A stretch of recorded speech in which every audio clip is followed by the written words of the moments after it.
Recorded before a live studio audience. Back to your regularly programmed material. What is that? How's that worded? Program. How does that go? Regularly scheduled program. Yeah. Okay. This is a Kmart Studios production, sponsored by MJB Electric and Doug's Chiropractic. Welcome to the ZaBillsPodcast. If this is your first time, we discuss everything Buffalo Bills. Thank you and enjoy the show. Go Bills. Listener's discretion is advised. ZaBillsPodcast. I can't do it. We'll do it live. We'll do it live. Fuck it. Do it live. I'll write it and we'll do it live. Fucking thing sucks. In 5, 4, 3. Hey, we are ZaBills, a Buffalo-based Buffalo Bills podcast. Sound a little angry there, Kyle. No. And pizza. It's a good thing we did not record this Immediately after that game. That's what I thought too. Yeah, so we had a couple days of decompress, maybe reflect. But let's get right into the drinking portion of this podcast. Brendan, what did you bring for us gentlemen to try? Today I bring you Caribou Crossing, which is a Canadian whiskey. I had a hockey tournament in Canada this weekend and crossed the border 4 times, so I stopped at the duty-free. It smells very sweet and mild. Rob, do you have any left, or did you already drink yours? No, I got some left. Nice little single barrel. Okay. Is that what we call these little cups? No, it's a single barrel whiskey, but yeah. It's actually one of the only single-barrel Canadian whiskeys. That No shit. You don't say. All right. Bottled by Buffalo Trace. Oh. And you can tell by looking at the bottle. All right. Well, let's go. Bombs up. I don't know if it's a shot quite thing, but yeah, he did a shot. I'm going to just sip at it because it's really good. Drink that down like a His eyes. I was trying to hold it. And couldn't. You know, you would think with so much of this trying on this podcast, you actually become natural. I don't try enough. You don't, which is, I'm wondering when you're going to become a pro. Today would be the day to try it over and over to kind of forget about. Is that what they say? Like another one goes down easier? Or, it always does. Oh, here, I'll try one more. Kyle No, I don't need it chilled. I could put a single ice cube in there. That guy's saying it like it's. I don't need it chilled. The guy didn't just cough. He's after got I his took a single shot. barrel. Oh, is that why I cough? Because it's warm? Thanks. I don't know. Okay. Folks, if you live under a rock, Bills lost 30-13 in South Beach. Who wants to start the... Okay, so folks, we're going to review the game a little bit, give you our opinions on why they may suck or may not suck, and then possibly lay the road future games down the line here, what the season looks like maybe or potentially, or we're not going to start with Sean first. Herb, you haven't been here in a couple weeks. Grab a fucking mic. All right. And let's hear what you thought of that. Now, were you here or there? No, I was watching at home. Okay. By yourself? With family. There was kids around, so I had to behave myself. Were you locked in?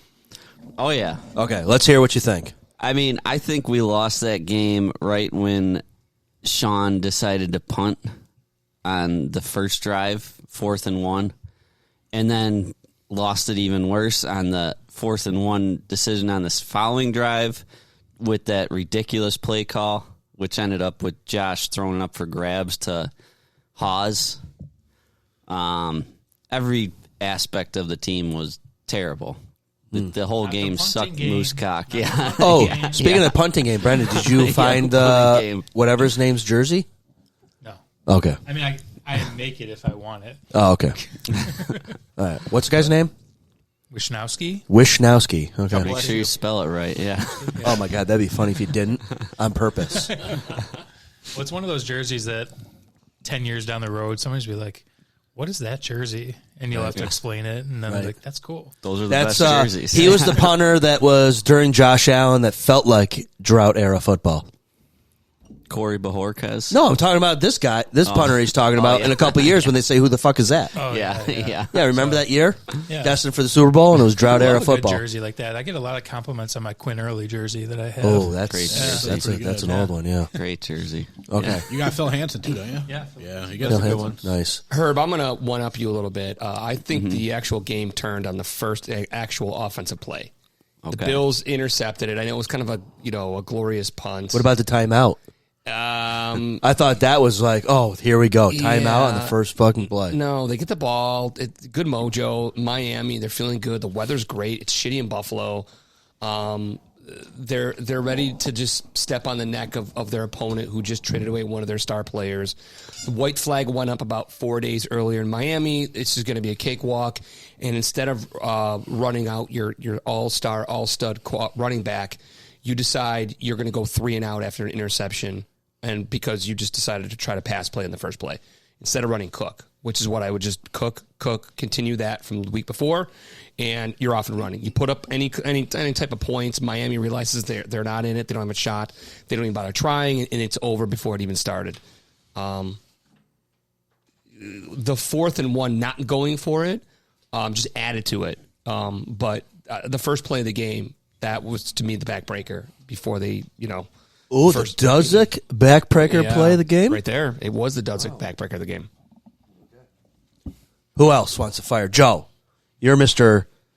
Positive usually here. Side? Yeah. Well, it's positive because we're on Tuesday and Sunday's over.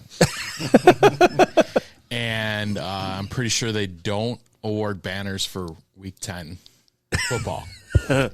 So we didn't get the banner. Miami can fly it. Terrible. It was bad to watch. There wasn't a lot of positive. It's one of those games that you just kind of want to forget and move on from in my perspective as Mr. Positive.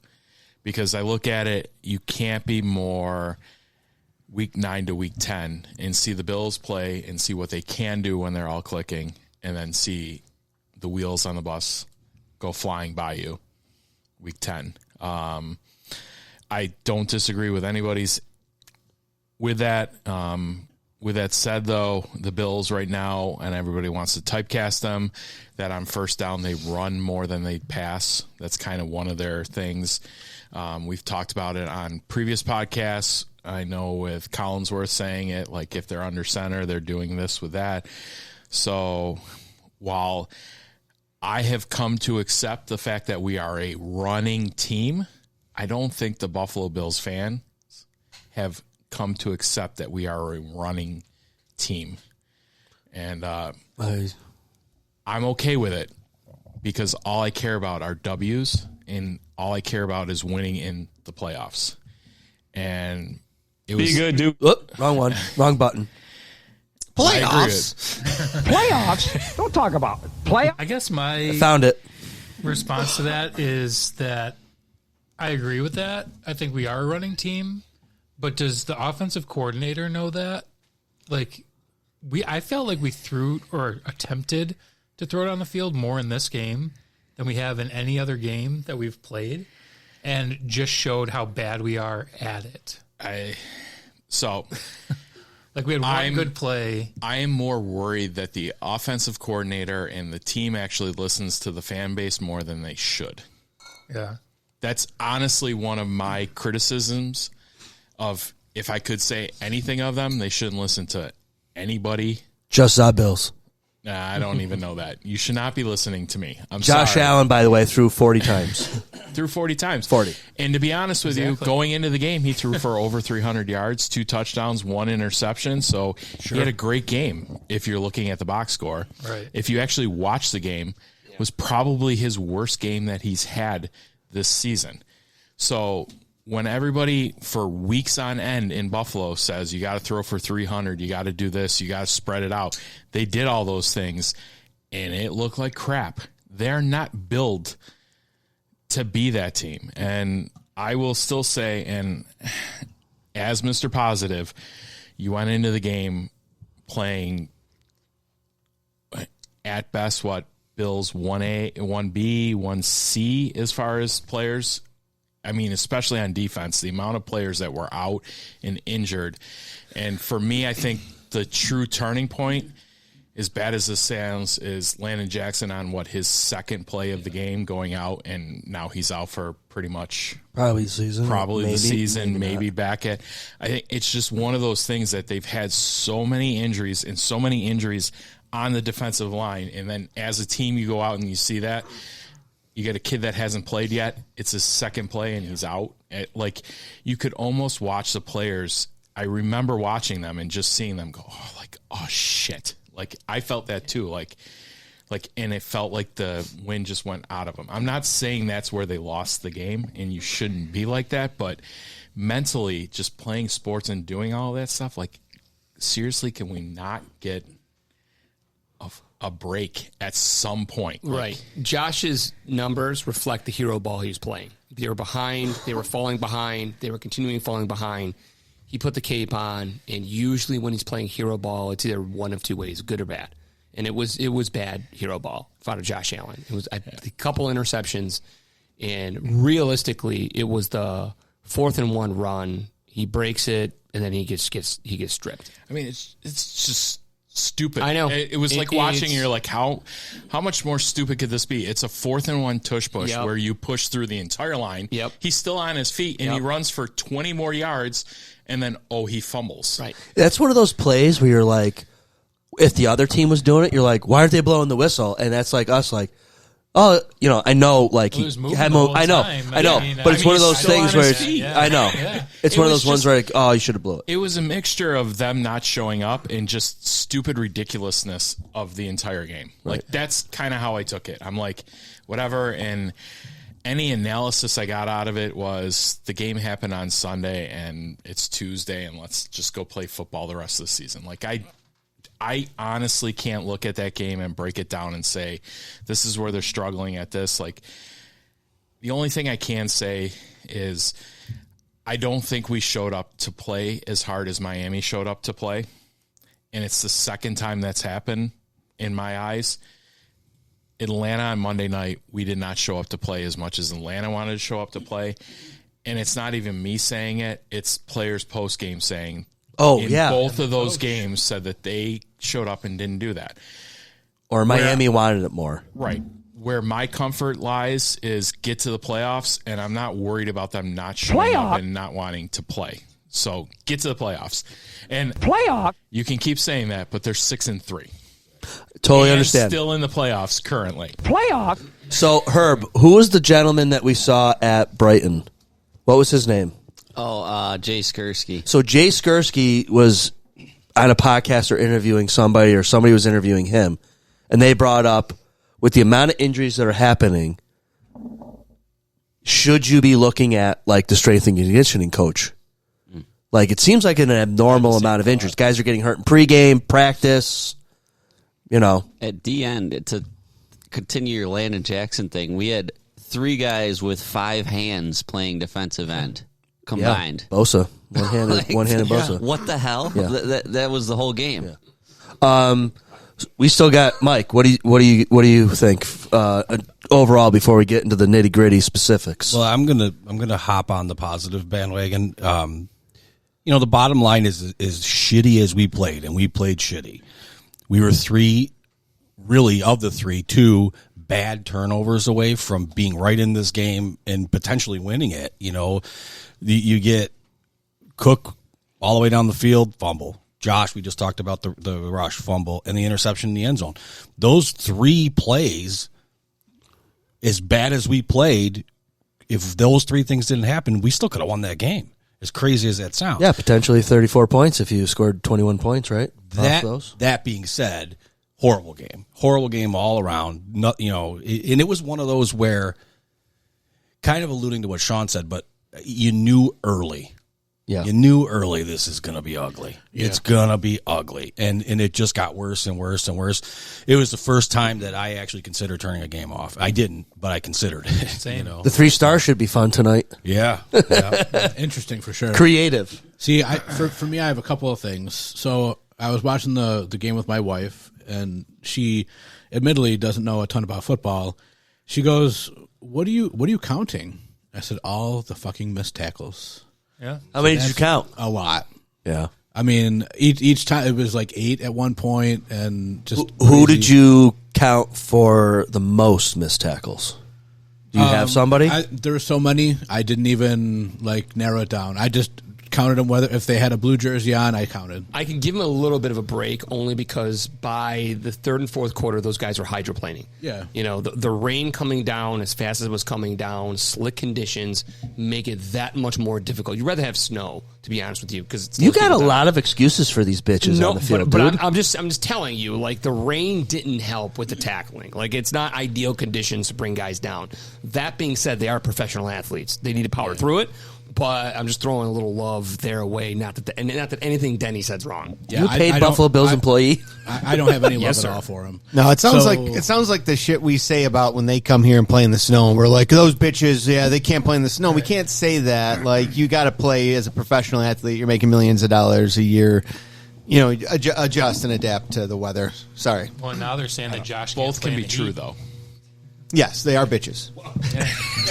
That's not a problem. If Josh can't play in the heat, it's not going to matter to us in the playoffs. The stupidity for me is the hardest it rained, you throw a ball on a crosser where Dalton Kincaid takes his gloves off because it's raining so hard. I was shocked that he took them Catching off it with his hands, and it's a one that we know that he catch 9 out of 10 times, and we watch the 1 out of 10 times.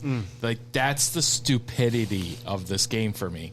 And it rained at the most inopportune time for Buffalo.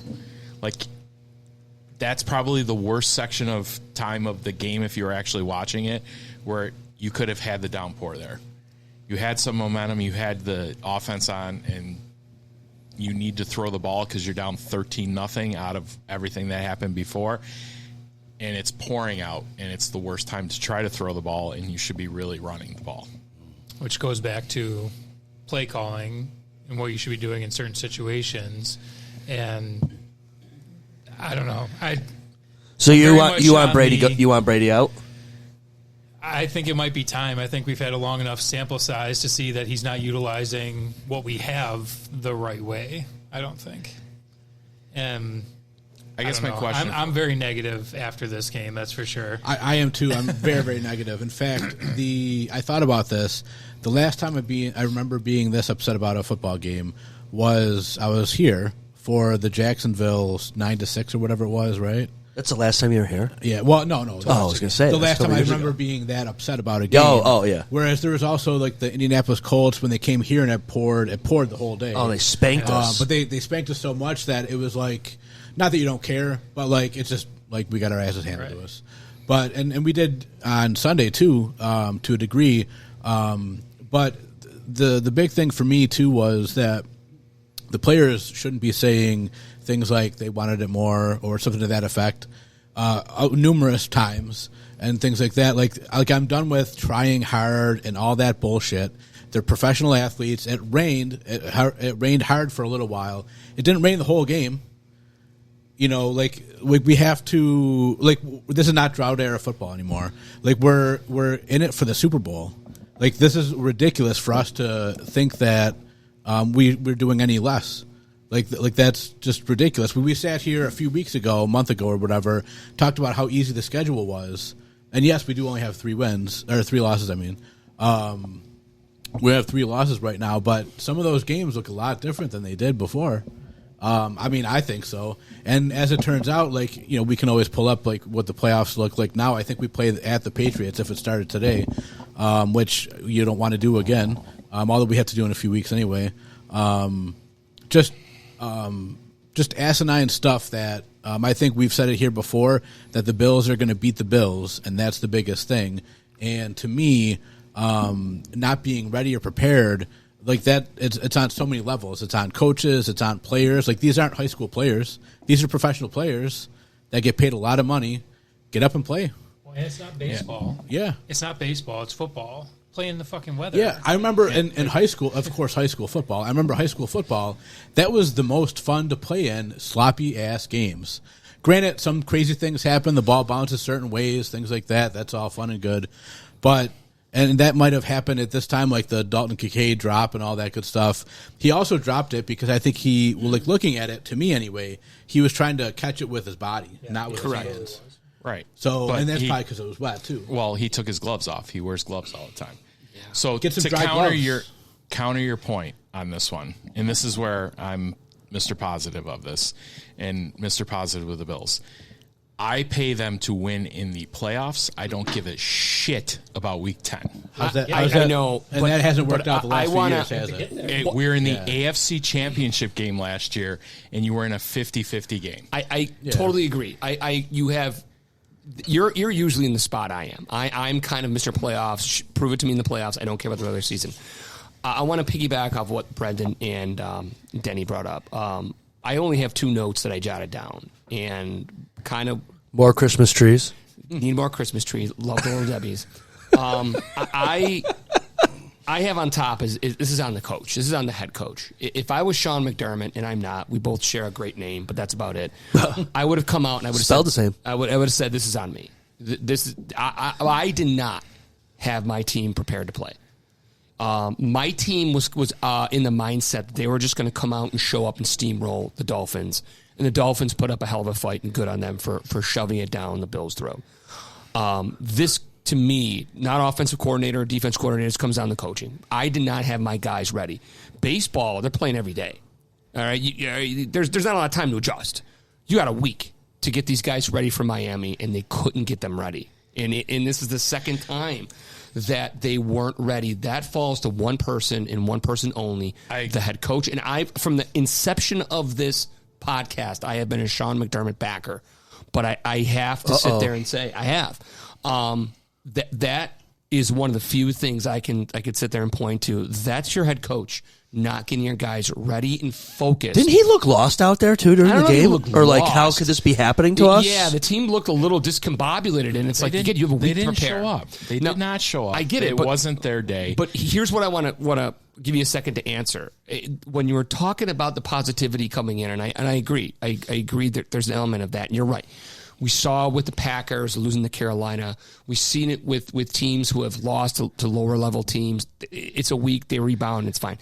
But what I'm concerned with is I don't know which Bills team is legit. Will the real Bills team stand up? Is it the Dolphins or is it the Chiefs? And that's where I'm in the middle of. I'm not sure which Bills team to really is going forward. We're going to have. I don't know how. For me, the Bills have been in the playoffs for how many years? Consistently? 5, 6. Yeah. 6 years in a row. 6, 7. No, we didn't get to 6, 7. I tried This not year, to do that. this year, So. maybe. Maybe not. I'm going to put my faith in the fact that they're going to show up. And to me, Kansas City game is the one where they showed up. And there's a difference between, I think in past we could have beat Miami just based on talent. I don't think with the injuries that we had that the Buffalo Bills team that showed up in Miami week 10 playing the guys that they played, not the guys that are current that will be there all 22 in the playoffs, can win on talent. They needed to come out and bust heads and do different things, and you're asking guys to do stuff to be in a different mental space to win against Miami, to make it 7. And I get all the for me, the backbreaker of this game was, as much as you lost that, you may have lost the AFC East based on this game. And I think that's why everybody's as pissed as they are, because you went into that week, you had Miami, who was somebody you would take care of 9 out of 10 times. We caught them on the 1 out of 10. No different than U.S. Olympic team beating Russia. Yeah. Right? Russia. Miracle on ice. So the Miami beat you that 1-10. I think everybody thought Tampa Bay was going to take care of New England. And you would be right where you were supposed to be, and everything would be cool. And we'd all just move along, and the season would be what it is. And that didn't happen. and it was the worst possible scenario, even down to the 9:30 game. I mean, I'm watching that, and Indianapolis had I thought they were going to lose. We had a chance going into that game to be first in the AFC. Oh, if Indy losing, yes, Indy losing, Buffalo winning, and New England losing to Tampa Bay would have gotten you to first place in the AFC. Outside of maybe no, you lose a tie. Wouldn't you lose a tiebreaker to New England? Yeah. Denver, but no, because you're a half game off of. New England has a half game on us, but they would be same. So, right, but that's where my pain lies. It's another missed opportunity. It's a missed opportunity. I think that's where I'm at with it too. Like, I can't sit there and say that the Bills set themselves up for success. They did not. They went down there, laid an egg, and put themselves behind the 8 ball. They've done this in the past, and it worked out for them by beating Miami and Miami losing 3 games. But you essentially need New England to put up a crap game against somebody that they should beat. And if New England just takes care of business, even if we beat them, they still have the AFC East. And I think that's the taste that everybody has in Buffalo, of that sour taste. That's a big part of it for me. Yeah, you're right. Like New England, they're up by 2. Is it 2.5 on us now? No, after the wins and losses? 1.5. 1.5? 1.5. Okay. They have a pretty easy schedule too, I believe. I know they play the Jets Super easy Thursday, schedule. and they have like the Giants and Bengals and the bye, I think. So, I think you got Baltimore. I think Jets. they still got to play Baltimore. I'm pretty sure they have another one.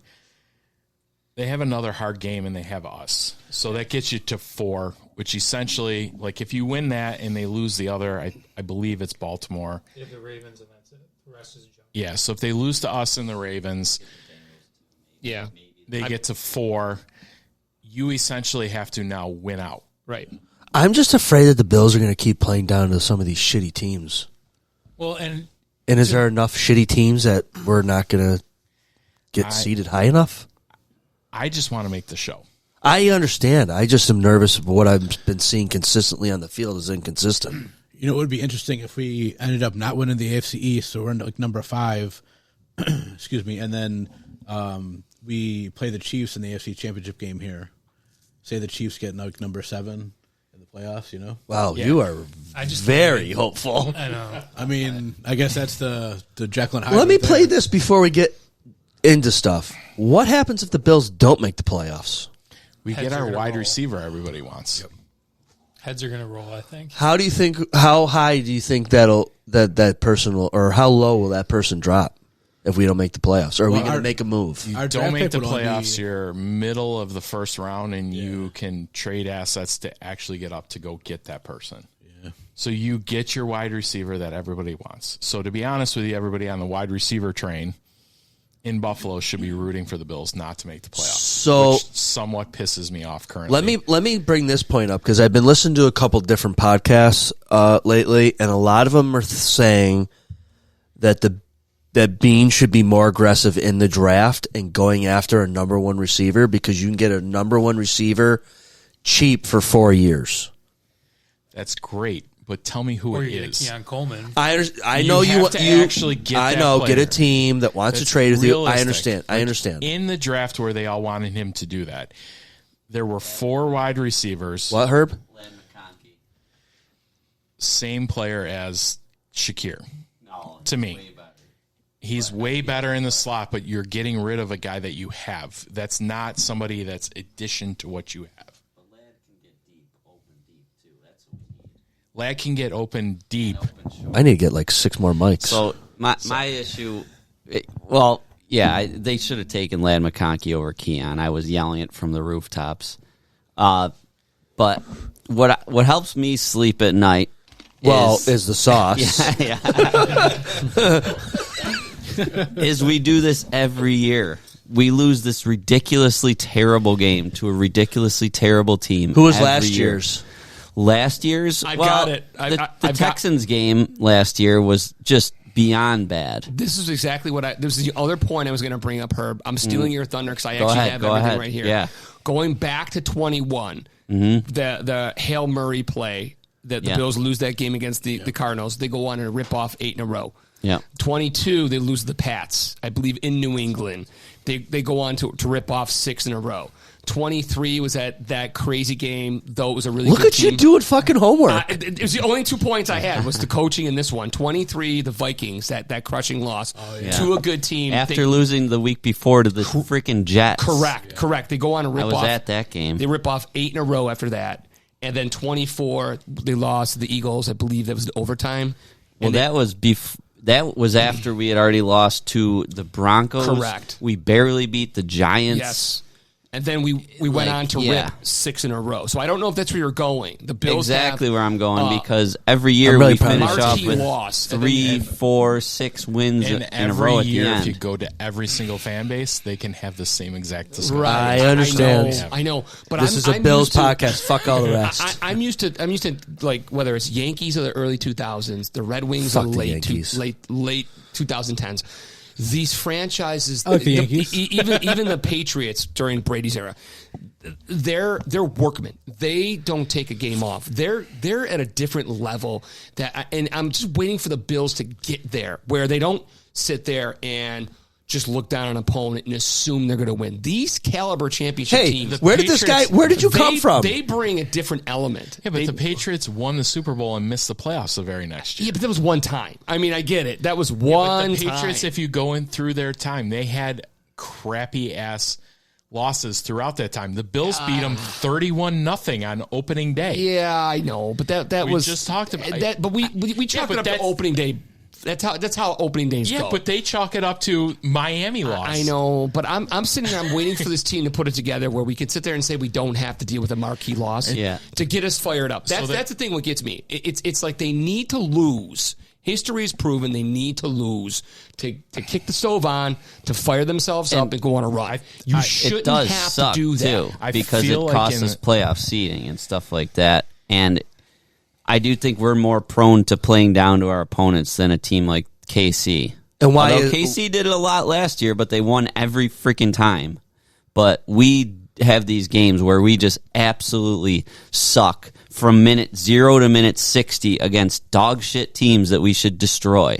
Why is that? I don't know. It's because we took them for granted. Yeah. I sat here and I've been writing a lot of notes because I kind of been holding it back and biting my tongue. But I think we took it for granted. We're taking Miami for granted. The KC game we didn't because we were like, no, we got to step on their neck, and we played them totally different. It was a hodgepodge of a game. I agree with you guys with the fact that we are not a passing team. I think we need to establish a pass. I think it's important to have an established pass. We don't have the wide receivers for it, and that comes down to a GM who maybe should have worked a touch harder. I don't know if you guys heard the news that it leaked that, we were going to trade for one, and it was a first and a third. And Jalen Waddle. Yeah, and it came down to which year they wanted the first, and it's like, just fucking give them whatever year you want and get the player and move on and be the team you want to be. That's one of the big things. I think, and I'm going to back McDermott, and I am, the McDermott guy, but at the same time too, I don't know if you listened to his press conference, Sean, but he did come out and he took it on the chin for the team and said, yeah, this is my fault. But then for the first time ever, and I applaud him, he also, when asked difficult questions, rather than kind of just like ignoring them, he gave like the political answer of like, Keon Coleman, how is he, saying something I was saying, is he working hard enough? No, he's not working hard enough. And what he basically said was, he knows when he's not working hard enough. He knows when I need more out of him. And he said, like, hey, those are fair questions. Yeah, 100%. That's not what you say about somebody you think is working hard. Yeah. Fair questions for, are we passing enough? No. Now, did we pass a lot that game? Everyone passes when you're behind. Yep. So we had to pass, and that's where Josh Allen was throwing the ball. Should we have ran in the beginning? Yes. I do agree with McDermott's call in the beginning to not go for it. And his logic was, and he changed his mindset a few years back of being like, when to go for it, when to not, and he plays the odds. And if you don't go there, you give them guaranteed at least 3 points. And that's where I believe that that's the truth. Now, you also want to look at Josh Allen and say, did he have a shit game? Yeah, he kind of did. We have some shit receivers not make good catches. Yes, Josh Allen actually is year to date right now is throwing the best season he's ever thrown with completion rate. Believe it or not, 70%. It's not that hard to throw behind the line of scrimmage. No, every fucking time. but 70%. But he missed Shakir by 3 yards throwing it. That was terrible. That was a terrible. So as much as you say that, he missed Shakir by 3 fucking yards, and I don't give a shit what wide receiver you have. Chase isn't laying out and going for 30 on that ball. Oh, I agree. That was a Josh Allen issue. But I didn't mean to No. I agree 100%. But that's the other side of it is he's making the completions, but he's kind of having to do it in the Josh Allen way. Now, did Josh Allen have to be Superman? Yes, and that's again because he had to put his cape on because we're playing like shit. It comes down to I really believe Brady's not the guy. He's not the guy anymore. We don't have any trickery when it comes to offensive play calling. There's no design. There's no all predictable. Yeah, everything's scripted. I can look at a play and say we're gonna. That we all hate wasn't like trickery play. Oh, which one? Yeah, to Haas. Because I don't think that was supposed to go to him. Yeah, it was. There were two. Cook and he got covered. Yeah, but you have two. Anyway. You're on a 4th and 1 tush and you fake it. I know it didn't work that way, and I'm not trying. It would have if they wouldn't have called the touchdown. Like to sit there. No, I agree. And there are other things that like Allen. There are specific plays in that game, and Allen spoke to it too. He needs to be better on protection. There are things that he effed up protection and slid the line the wrong way and got himself into hero ball because he didn't have the right protection. And the offensive line looks like crap.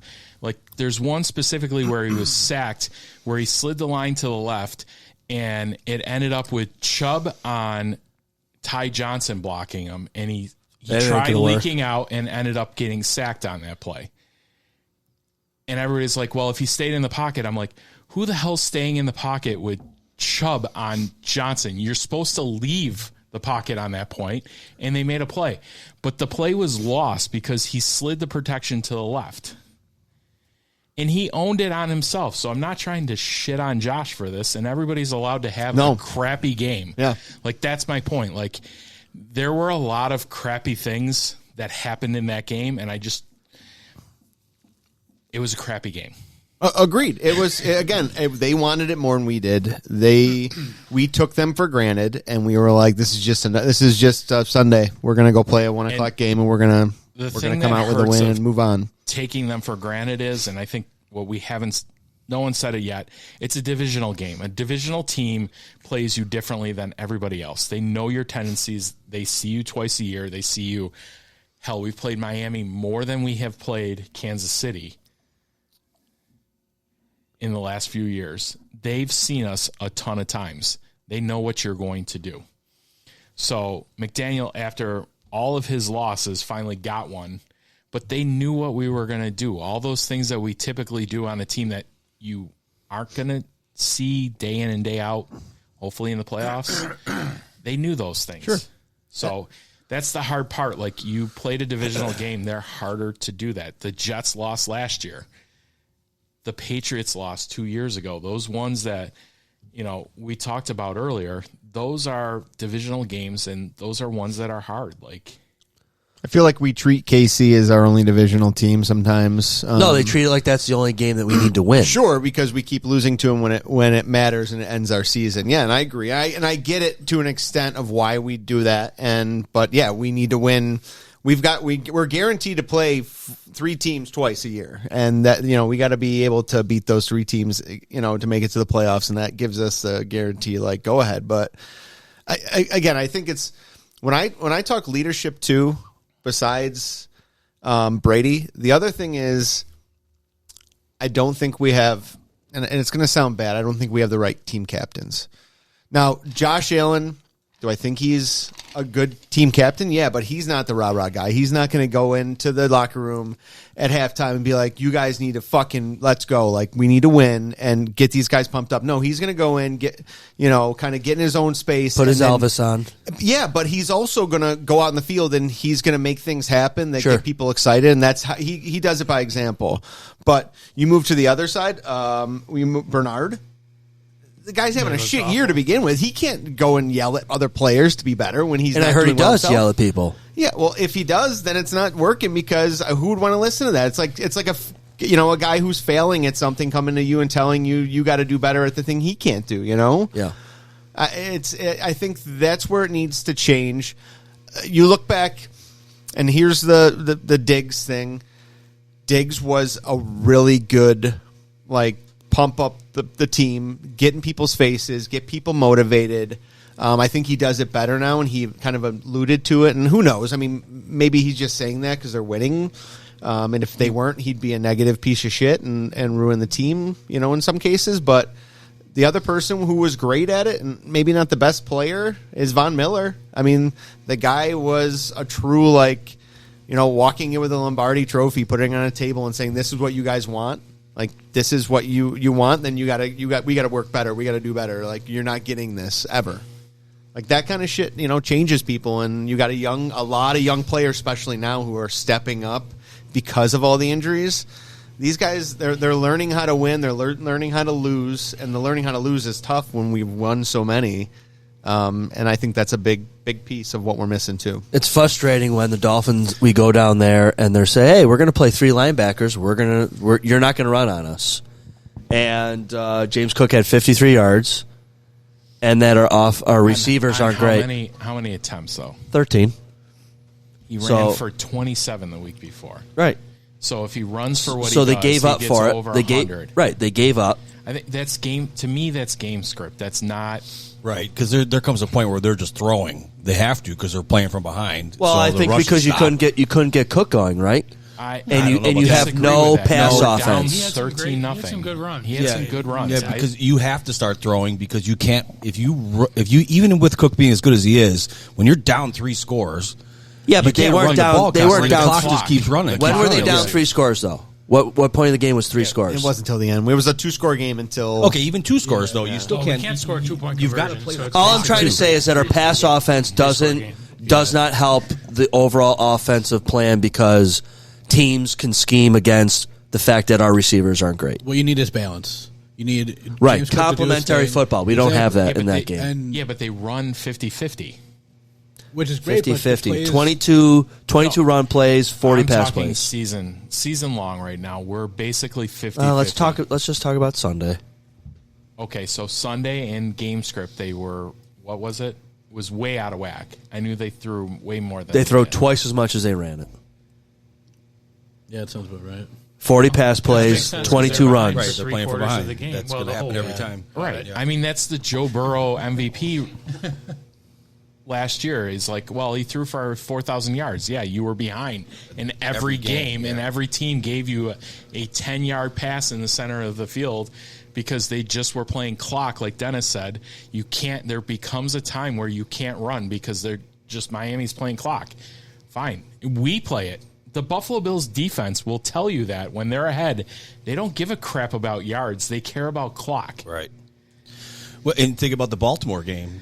Josh threw for 250 yards in the fourth quarter because what do you have to throw? You have to throw. You have to throw. You have to throw. Right. So and you played the second half without Kincaid. You have no Joshua Palmer. I know he's not your number one, if everybody wants to say it, but he's your number 3. So essentially you have Shakir on the field.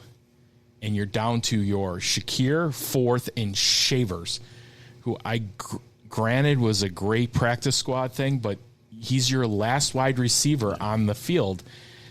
There becomes a point where you're playing with Bills 1B, 1C, 1D. That was my point. 2s and 3s. Yeah, you're playing with 2s and 3s. You eventually can't make that up. Right. We have no threatening offensive players. Right, but they're not the only team dealing with injuries. That's my. I can't. You're 100% right. And this is you. Yeah, You've been injury guy all year. But there are other teams that are losing games like that. Right, and I get Baltimore's currently 4-5. I get it. I mean, and that's my point. I mean, I guess you're right. We're both right in the sense that injuries take teams down. I get that. But I at some point in time, the fact that all these teams are going through these injuries should kind of even it out a little bit. They're professional athletes. They've got to prepare for A, B, C, and D. If this guy goes down, it's next man up. This guy who's practicing, he knows all the plays, ready to go. If this guy goes down, it's next man mentality. That's why you bring 53 guys. You do, but on your bingo card for the 2025 Buffalo Bills season, when did you have Daquan Jones playing DN for you? I get it. Totally, I get it. I totally get it. And he played the majority of his snaps at D end. I totally understand. Not D tackle. He's your one tech tackle. I get it. Playing D end. I know. I also think we selectively hold guys out of games for shitty opponents. 1,000% agree with that. And that was who would it have been this week? It would have been Benford this week. He practiced limited on Friday. What's the deal with Taron Johnson? Taron Johnson, I don't remember what his practice Cam was Lewis, like. Dane Jackson should not be allowed on the football field Cam ever Lewis again. played like 95% of the snaps in this game, and he missed about 45 tackles. Dude, everyone on the internet for podcasts I've listened to the last couple of days said Cam Lewis had a good game. I go, that motherfucker single-handedly let A-Chain go to the house. Came up in the hall, totally fucking whiffed. Look out. I do want unbelievable. Kind of support. At the end of the game, you're selling out to stop them to get no gain, and that's where you either make the play in the hole or you house it. Those are the things. I understand it, but dude, I mean, we're talking tackling. What was very, very interesting, this is something that I had not noticed as much over the last Am I going to couple punch you after you say this? Probably not. Okay. You had a very hypercritical local media, local fan base, WGR, and I saw it with the actual Buffalo supporters who write for the Buffalo News or the Athletic. Or you had that sort of vibe, which was the end of the world, season's over, let's just fail miserable. The rest of the national media kind of took on Joe's approach here, which was, it happens, injuries.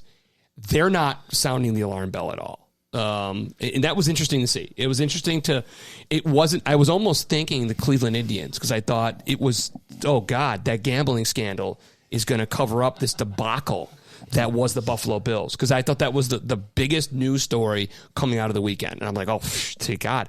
And the Buffalo Bills were a footnote. People were talking about other things. They weren't concerned like we are. And I'm not quite sure why that is, but that narrative was out there. Because they probably like the Cowboys, America's team. Because there's so much that we feel that needs to be fixed. We feel, and I think everyone's seen the Bills do so much, and when they talk shit about them, they eat their words.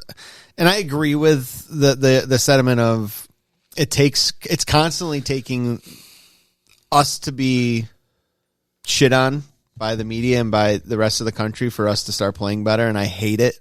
And I always hate when we start the season as this like top dog, because then we start doing what we did here, is take them for granted. Don't get me wrong, I did like want to kill myself afterwards. Not really. Don't worry. I don't need to call a hotline. There's nothing needs to be done. They have a number for that. But Skip did say in the text message, shout out to Skip, because I said, you saved my life, Skip. But he said we've been, what was it, 6-6, and made the playoffs just fine. So 6-3 isn't the end of the world.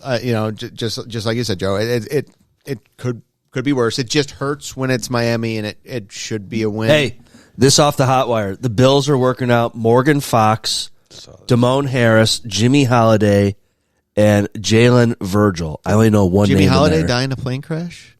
Buddy Holly? Sean Boyola added to that list. Like, who the fuck are these guys? They're who you can find when you've lost that many defensive line. Morgan Fox is on the D line. Like, that's where we're currently at right now. Virgil has been on the team before. Yeah. I kind of like Michael Hardman. He's a defensive player. He's got to have a big neck. Go ahead. You haven't said anything, Mike. Go ahead. Anybody at this table watched Ted Lasso? Loved it. Yeah, amazing. So we all just need to be goldfish at this point. We all just need to be goldfish, and we need to move on to the next game. And this podcast wouldn't be very good then. Well, this is why I say this, because if we lose Sunday to what I think we would all agree is a much better team than Miami, if we lose on Sunday, then I'm concerned, which sounds really strange, but that's when I'll be concerned because now we're going up against a formidable opponent and losing that one. However, and I would like to say this really quick, and then we can go on to whatever you want, but a good friend of mine, who few people here have met, is a huge Tampa Bay fan. Huge Tampa Bay fan. I was just asking him. He put. Can you remind me who is Chris, my ex brother-in-law? Oh, I met him at the draft party. Yes. Yeah. He trolls Bills guys. He does all the time. Yeah, I remember him at that party. But he's not. He bet that the Bills are going to win by 3 touchdowns. He actually put that bet down. And I asked him, I go, are you freaking crazy? And then he also has a bet of it the other way, that they'll lose by 3 touchdowns. Hedge that bet. So this is what he said. He goes, it's simple. The Bills very rarely lose 2 in a row. There's no shot they're going to do it twice this year. The Bills receivers will be open because the Bucs can't cover anybody. The Bucs receivers won't be open because they're all in the hospital. The Bills will double Emeka Buka, which will take care of him. And Todd Bowles is very conservative, and he will be this whole game, even if they're down by 20. So here's what I have to say to that. Bills are 5.5-point favorites right now. I saw that. They won't be doubling anyone because they don't play like that. They would have doubled anybody that they could if they could cover people like that. Yeah. They don't. That's not how they play defense. But if Ibuka's your only real threat, so is Kelsey. So is fucking Worthy. So is Waddle. So it does drive me mad that we never do that double. And we never do. Because we can't challenge anybody else who's even not good. Yeah. And as far as our receivers getting open, they can't. So I don't. Did you hear the latest? Our receivers are like the bank. Yeah. Never open on Sundays. I heard I shared that. He's stealing my thunder. I shared that. I like that one. I think you're We're right. Geniuses, Mike. You're right about the goldfish thing. That was my one good takeaway, was that it only counts for 1 loss. Exactly. We could just forget about it. Like you said, Joe, it's only week 10, right? Week 10. Hey, it's a week-to-week league. Yep. And I just hope that it is a one-off and they don't keep looking like shit. We need that Believe piece of paper hanging above the coach's office down exactly. here. Yeah, I mean, I thought there was a tagline with Bill Leave. Yeah, there it is. Bill Leave. We threw that out. I like to be realistic, I guess I would say. And my concern is, we can be goldfish and hope for the best, and I'm still going to continue to watch Bills games and hope for the best the rest of the season. I hope they turn it around. The difference that I see between this team and the teams of the past couple of years is these guys look bad in many, many games. And they are literally a roughing the kicker penalty away from being 1-3 in the division right now. They would have lost to the Dolphins earlier in the year if they didn't run into the kicker. They would have lost that game. They've been 0-3, 1-2. Not to. Oh yeah, no, 0-3. Huh? Oh yeah, they beat the Jets. We forget about the Jets. Yeah, that's forget about the Jets. So they beat. So they're what, 2-2? Right now they're 2-2. 2-2. They would be 1-3 right now in the division. That's 2-2. Oh yeah, and they just continually have this offense that every week you're hoping to see something different, and they just don't have the pieces to do it. Regardless of even I'll give the defense the injuries. The offense, I don't think that they have excuses. They haven't changed their offense from week 2. How many weeks have they put up over 30 points? I can tell you. 3, 4. I bet you it's more than half. 1, 2, 3, 4, 5. And which one? There was one against Carolina. Yeah. And the Jets. Yep. And you hit a field goal post to go over KC for my over half. Okay. So you'd be 6-4 for going over 30. EPA wise, if you actually look at that, we had the stat that Josh is its best completion percentage this year. There are analytics that say that the Bills team isn't that. I think the eye test currently right now with Buffalo Bills fans we are a running team. And after the Carolina game, I almost drove my head right through a wall because it was Cook ran for over 200 yards, but the offense looks terrible. I'm like, what? He ran for over 200 yards in the third quarter. They beat Carolina, and then it was, well, Carolina's terrible. Well, then they went out and beat Green Bay the next way. Well, it's this. I think this year, more than any other years, there are people that are rooting locally against the Buffalo Bills. I think one of the radio stations is one of them. They got dunked on by Brandon Beane for the over 30. That's why I said it. And it's almost like I want to be proven right by we need wide receivers to throw and do all of that stuff.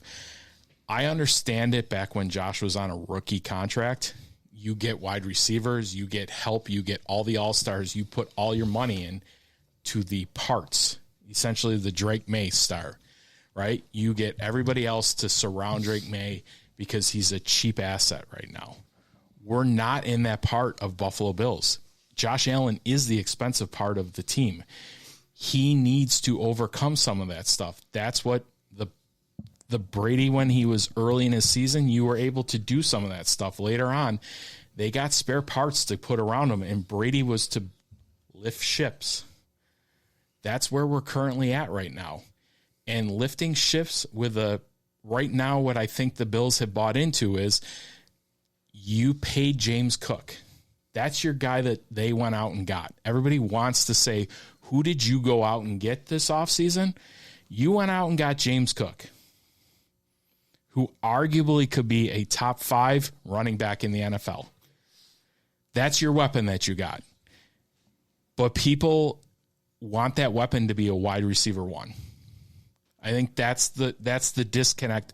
That's what I'm seeing the disconnect in. Right. And part of that, though, is because you open up your run game even more when you have a wide receiver threat. It's very much like complementary football Denny was talking about. They help each other. It's not one or the other.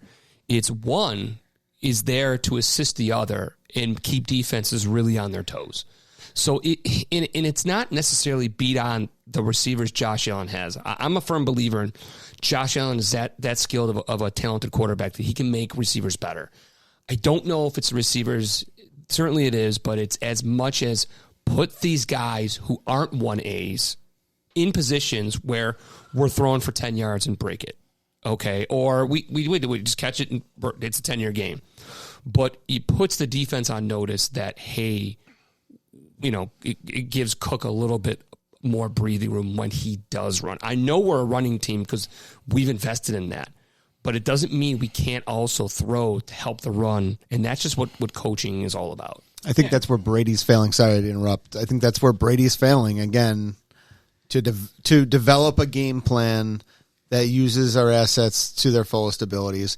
I'm not saying the abilities are great when it comes to wide receiver core, and some of them are good. I mean, don't get me wrong, and injuries don't help here and there, and we got players who aren't playing to their fullest, but he's not developing plays, in my opinion, that are, again, it's very scripted, and we know, and we feel like we know what all of our players are capable of because he keeps every player in a box, and that's how I feel like they all are. I mean, Cook, he's kept in a box, but at the same time, too, he's so good that he's running well, and our offensive line is so good and so big that they're able to open up holes and get him into open field.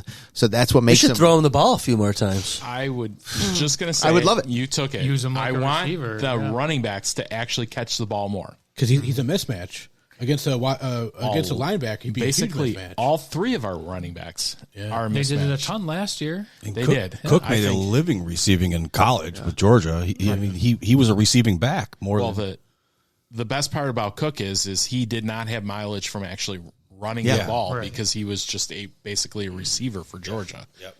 I think maybe he doesn't know the rules and doesn't realize he can catch the ball, outside of the backfield. What do we? Yeah, but in Carolina, he threw the ball more to running backs than anybody else. So I'm not sure where the disconnect is, and I'm not. Does he feel like he's got to change his gameplay or his game scheme because of that? I don't know. I mean, I think they're a victim. Like everybody says, like there's a script to beat the Buffalo Bills. Have we heard that this week? Yep. I know Capaccio was saying it. There's a script. There's the Atlanta script. Blah blah blah. The script to beat the Buffalo Bills, I truly think That's what I listen to. is essentially get up points on them and hope that the team doesn't show up. Right. Is what I see. right now. Like, that's the script, and I'm willing to bet that isn't a great game script to do in the playoffs, because I truly believe that the players that we have on our team, the leadership that is there, I know you're worried about that, but I think the offensive line leadership with Deion Dawkins was one of the first ones to come out on the offensive line and say they beat him. He got beat this week, right? Oh, yeah. Like, Deion got beat. He admitted to it. He owned up to it. I'm willing to bet that he's not going to let that happen to him. You know what I mean? Like, that's not going to be the majority of the time that Deion's going to go out in a game and just get beat. I see him getting fired up, Deion Dawkins, and being like, we got to be better. I could see him doing He's that. going to drift a few circles, come fired up. Drift some asses into where they need to be and get them fired up. That's where my positivity lies, is that I don't see the core group of guys that we have, the offensive line, that those guys I don't see just laying down when push comes to shove. Yes, week 10 against Miami in South Beach, which was hot as hell, and they were all sweating and miserable. Like, honestly, look, if you looked at them in that game, they looked all soaking wet, all hot, miserable. They looked like they did not want to be there. As much as all of us didn't want to be watching that game on Sunday. They were talking about Josh looking like watching the game in the snow. Yeah. They were talking about Josh looking like, oh, maybe he's out of shape. And, no, he actually looks better and he's looked in a while, and he did a good job conditioning. The humidity level in that game, and the humidity real feel was, 99 for that game? It was high 88 with the rain and everything. It was a 99 real feel down. But I'm going to push back a little bit, because boy. That opening crowd, which was predominantly Buffalo Bills fans, those people, they paid their good money to deal with the airports, fly to Miami, which is a beautiful destination. It was nice, get them out of the heat, show up, support the team. You got to shake off your woes. But every profession has that. I know, and but that's I know. NHL, that's MLB, that's every NBA, that's all of them have but that. It's one game. You a just week, have man. it. I'm not sitting there. I don't want to pat and pamper these guys, and it's one game a week, but it's November 9th. I get it. They don't. I get it. Where everybody else, I think, in our fan base feels it's a bigger game than what they feel. I know. And I'm okay with it, because I want them to feel in the playoffs. That's I get what that. It means to me. I get that. And if they lay an egg in the playoffs, I'll be the first one to come on this podcast and just lose my shit and be like, you can't do that in the playoffs. How do you not get up here? I'll tell you that. Week 9, I'm okay with that. I know, but I need a team that, again, can see their environment, can see their surroundings, and rise to the occasion. That's what skilled championship teams especially do. against a 2-7 Dolphins that had their hearts ripped out. They that's traded a game Phillips. You go in trying to win on talent. They didn't have talent. And I'll tell you this one: one of the benefits I think Miami had was they have 0 to lose. It was one of those. 100%. It was one of those games where they weren't concerned. They were loosey goosey. I guarantee every single one of those players, maybe Waddle, because he knows what could have been, slept great the night before. Where the Bills have this pressure, they've got to show up, they got to perform. They're still fighting this one. I got the sense that one team was a lot looser than the next one. I can't sit there and say, hey, it's a divisional game. It does have playoff ramifications because it's a tiebreaker. It's not just a one-off game. You've got to win those divisional games, and your opponent was beaten before the opening coin toss. You fired GM the week of. Right? This should have been a tune-up game. It should have been a tune-up game. Yeah, I mean, this is a trap game. I don't know why you haven't said that yet. Can't be a trap Mr. game. It's a Kyle. divisional game. True. It's 100% a trap game. It's the most 'Cause they're more worried about trap game. It's the quintessential that we've trap had. game ever, yeah. We've had all season long, and I cried a little bit on the text stream that I didn't see trap game out of Kyle. It was the trappiest trap game that they could have possibly played. So here's the thing, though. So you said that this is a game that they want to win on talent, right? Because the team sucks. It's a game that you go down in, and there's. Let me get out of the Buffalo Bills, right? Please. what team do we want to talk about? Sabres. Bring the Sabres. I'm not going to bring the Sabres in. I'm going to go to basketball, Jordan. I thought you said the Bandits. Right? There are games that Jordan just lines up from the other guy, and he's playing at 85%, and he's still tuning the guy above him. Okay. Right? That's what the Bills went down there to try to play 85%. Half-ass in because they suck and we lost. Not to play 50, but you can play 85 and you can still tune the jackass across from you and still win on talent. The Bills, with the amount of injuries that they have, you had guys that were playing for the Buffalo Bills that normally with all of your set 22, if you did your 85% and everybody else did their 85% for all, your 1/11th, you would have beat the Dolphins and would have been fine. The problem is you had other guys that were playing in positions that couldn't do that. So who is that on? Because to me, you have to know that you're going into this game. Yes, we lost Landon Jackson. We lost Kincaid for the second half. That's one guy on each side of the ball. Landon Jackson, who you shouldn't even be counting on for anything anyway. True. You need to play this game like you are an injured team, which we are. Yeah, but your Landon Jackson, where you say you shouldn't be able to count on, who was he in for? Okay, so yeah, but still, They know who he's in for. You said he's in for Epinesa, right? Okay, so what? Then you lose him. So now you're down. Now you're down to Daquan Jones playing DN to set the edge on Achane. That's what I'm saying. Like, it got into oh shit territory. Like, they went down to play from one guy going out. If we're in oh shit territory from one guy, it's not one guy. It's not one guy. It's you didn't start Taron Johnson. You didn't start your CB1. You started Jordan Poyer as your other safety. Like, it's not just one guy. And you're also down AJ Epinesa. You're down Ed Oliver. You're down your second D2. With all that. Like, but these didn't happen mid-game. Yeah, with all that, these didn't happen we mid-game. shouldn't Landon be, Jackson did. We shouldn't be coaching like this is a team and playing and coming into this game like we're a team that should just easily roll over these guys. That's unacceptable. Their effort was unacceptable. It's a matter of fact. I'm sorry you can say it's that way, but every single person here lives their regular life that way. There's just natural things that you sit there and say, I'm going to beat that team, and you end up being like, oh crap, they showed up.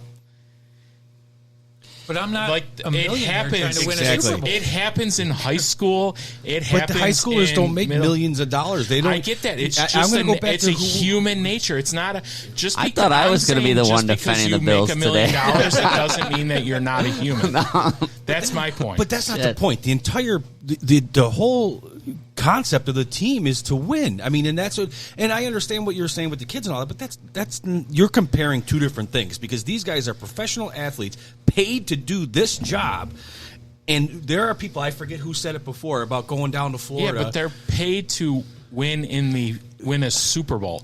Everybody going into the season says they're paid to win a Super Bowl, not beat Miami Week 10. Oh, so then that answers the question. If you don't win a Super Bowl, the season's a loss. Yes. Yeah, 100%. If that's your stance, that's what it is. It's all or nothing. So they're try to win a Super Bowl. They're championship caliber right now, right? No, they're not at all. Not one bit. That's what they're trying to be, but they're not. So, like, I appreciate the positivity. I do. But they are not championship caliber. This is the part that absolutely drives me nuts with it because everybody going into the Bills season and every single Bills season after that is it doesn't matter, and you're all willing to say they're never going to win. The reason that you're all pissed off right now is because we're going to get to the playoffs. It's going to be deja vu, Groundhog's Day. We'll be back in the same cycle. There's the same memes that are out, but you all say it about being in the playoffs and losing, not about, you all admit, everybody in Buffalo currently admits, getting to the playoffs, losing the AFC championship game or whatever divisional round that you are, and then the circle just starts. So, yeah, but your team's got to build that fan base confidence. Had they won a Super Bowl or two, you give them grace. You absolutely do. But we've been set up to fail since the inception of the Buffalo Bills merging with the AFC and the NFC. So, I mean, I get it. But the whether you're talking about Ralph Wilson's ownership or the Bills of the 90s or the 4 Super Bowls, the Bills fan doesn't have that sort of history to hang their hat on and say, oh, but remember the good old days?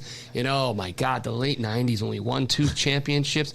I miss those days. We don't have that at all. I get that. So but we're in that isn't 2025 I get Bills' it, I get problem. It, but we're conditioned to feel that way. Yeah, but that isn't this team's problem. I know. Your shit, everybody's Bills fan shit, isn't the 2025 Bills. That's my point. But you got rid of you went to 4 Super Bowls. You got rid of the GM Bill Polian, shipped him off to Indy, and how did that work out for Indianapolis Colts?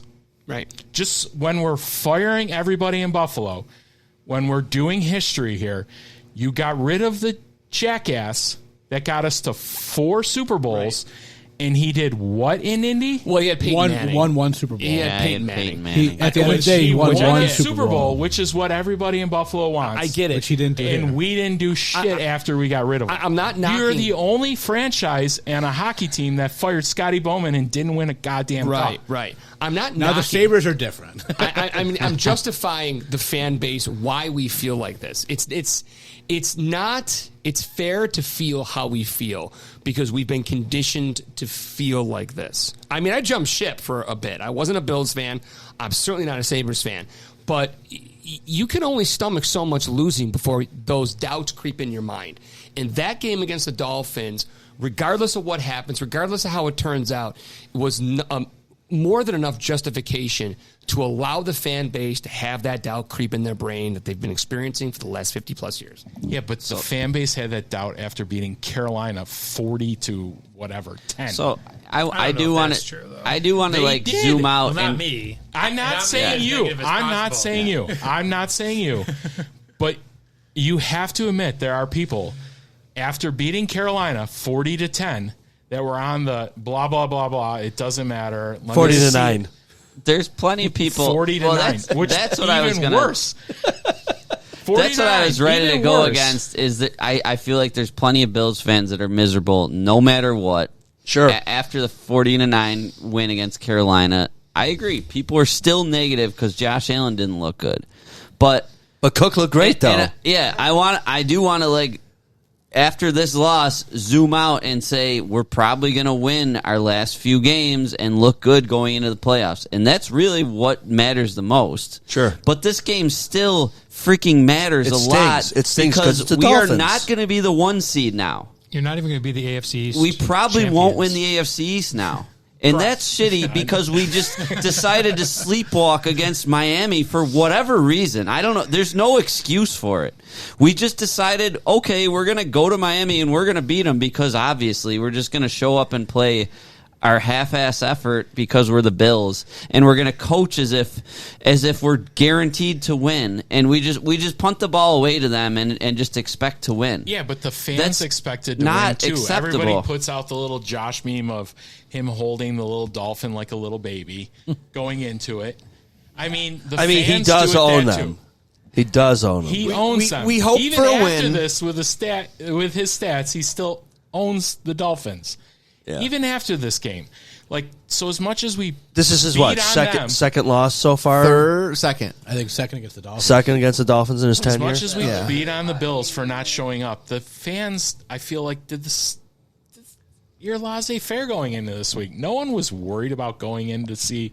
I don't think they were going to lose by 20. You pick them to lose all the time. Yeah, because I'm a realist, okay? I'm looking at this schedule that's coming up, and Yes. I'm telling you, I am nervous about us even making the playoffs. to tell you the Tampa, truth. Texans, There are Steelers, 4 Bengals, teams Patriots, that have a Browns, losing record Eagles, right now. Jets. We have out of our last 7 games. Are we going to try and win those on talent that we don't have? Because if we do, we are going to not make the playoffs. We're going to be a 9-8 team. I think they shot themselves in the foot, and they no longer can do that anymore. That's the 6-6 Well, can you just season. pick yourself up by your bootstraps then? Well, and you be like, get oh, to a now we're going to point. start playing Well, when football. the Bills Like, were I don't 6, think the Bills they were have that. 6-6, right? When the Bills were 6-6 and rattled off everything to get into the playoffs, they talked about how they shot themselves in the foot and had to show up every single week. I feel like at 6-3, they're at that point. Like this was their last gimme mulligan that they like threw away. Like, you can't go up to the coach and say, I'm not showing up this week and do all of that. You use that up. You used your get out of jail free card for the Bills. That's where I'm going to go with it. And I can respect that, and I can understand that. My concern is that you don't want to win that bad. they have right now with the injuries and the lack of talent cannot make up for that anymore. The teams they had in the past, they've been able to do it. You had offensive weapons, which you have 2.5. I would take Diggs right now. See, your defense is complete garbage. He had a hell of a catch because of injuries. Your the Hoyt defense, I think, is better than sucks. what it has been in seasons past. The defense? Yes. I totally don't think so. You held them to you just a went through how we got game. Poyer and we got Trey White. How come Hancock's not playing? When the game was push come to shove, it was 16 to Herbie? what?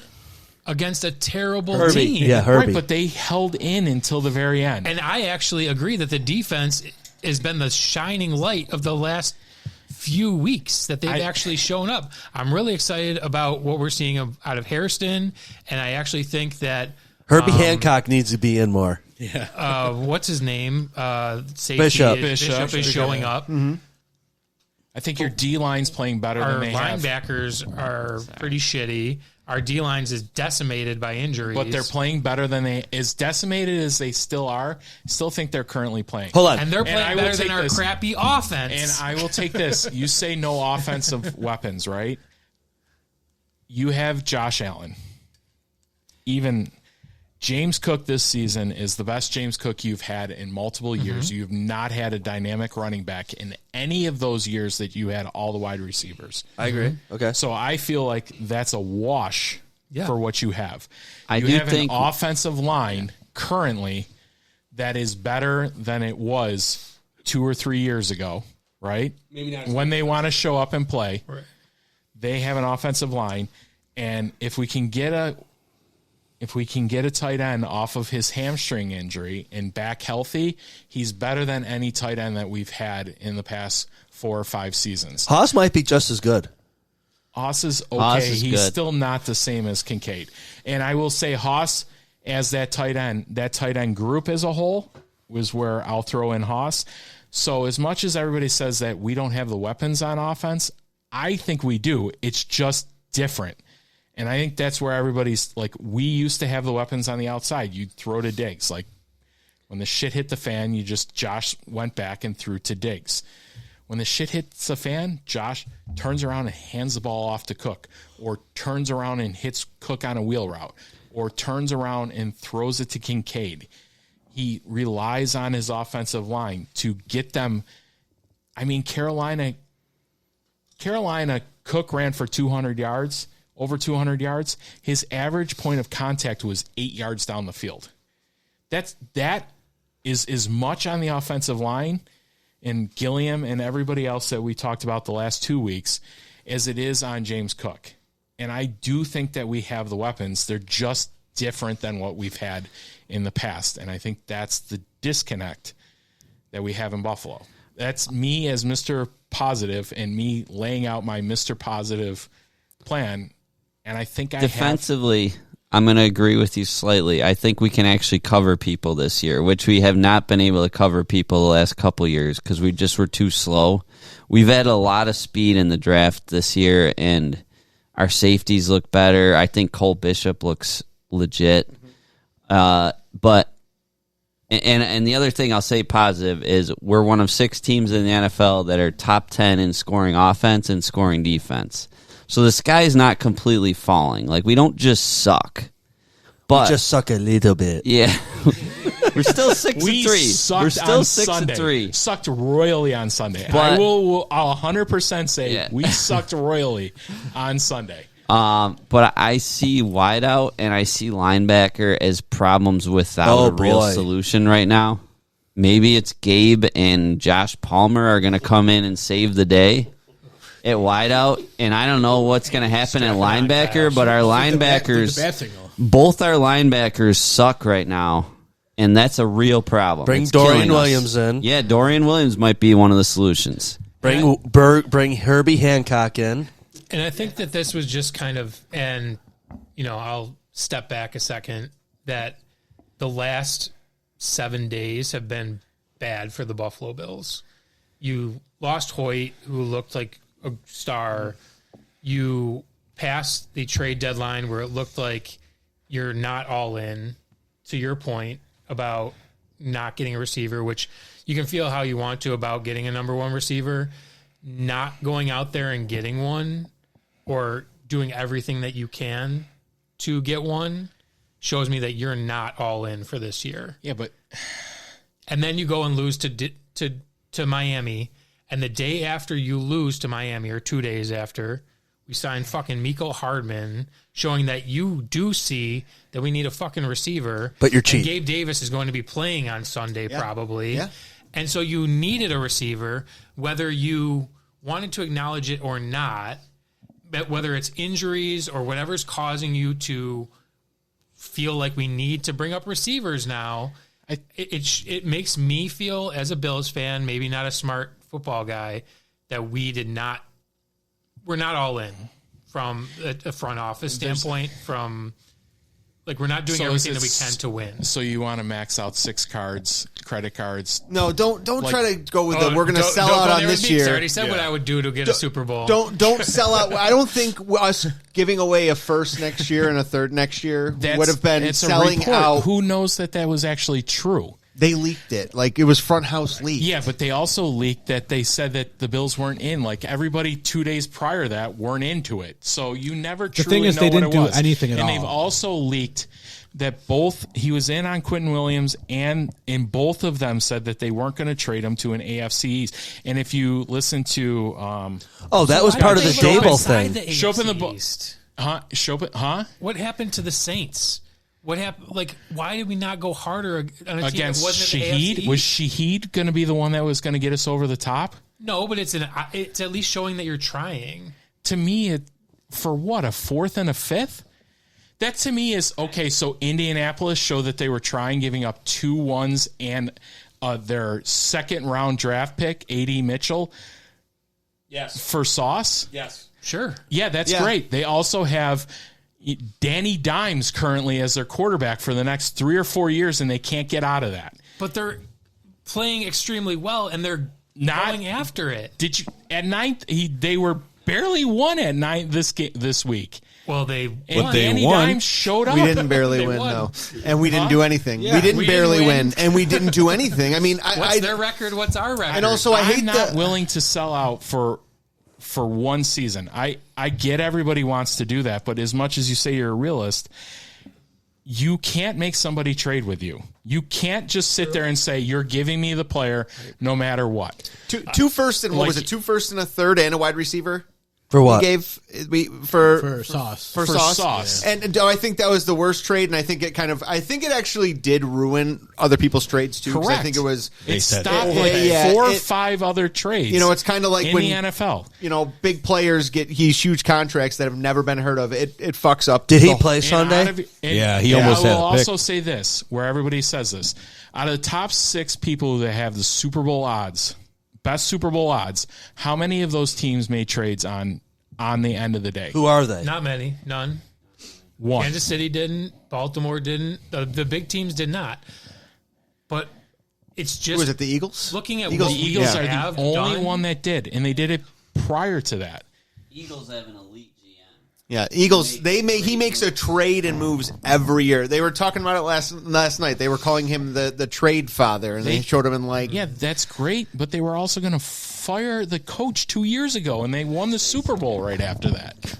I don't need a number 1 receiver, but if 2 4th rounders would have gotten us Rashid Shaheed, and we would have actually had a deep threat on the roster, sure. Is he Sign good? me up. Is he good? He's pretty good. He's the same as Elijah Moore and Curtis Samuel. This dates back to the the draft. Like, there's guys so then we you're could have saying had. this is a scheme problem. This is a Brady issue then, if you have the players you want.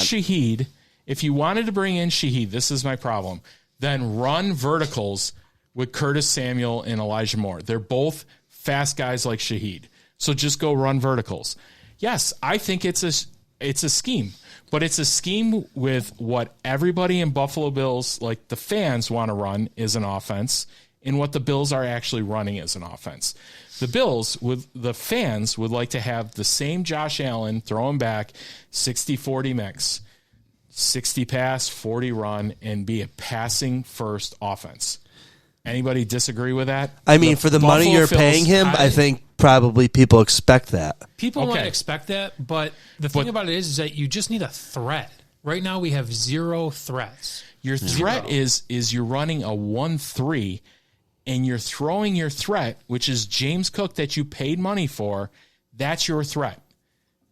Yeah, but Josh Allen costs more money, right? So, yeah, he can still stop throw the run, ball. and then we have nothing. Yeah, but they haven't stopped the run at all seriously this season. They haven't stopped the run outside of us getting behind on game script. The problem with this So what you're saying is the Bills get behind, we're done. To beat the Bills script is get up by 2 touchdowns early on them. So where everybody missed this part, is Miami taking the ball first. I know the reason they took the ball first was to try to get up. That's the script.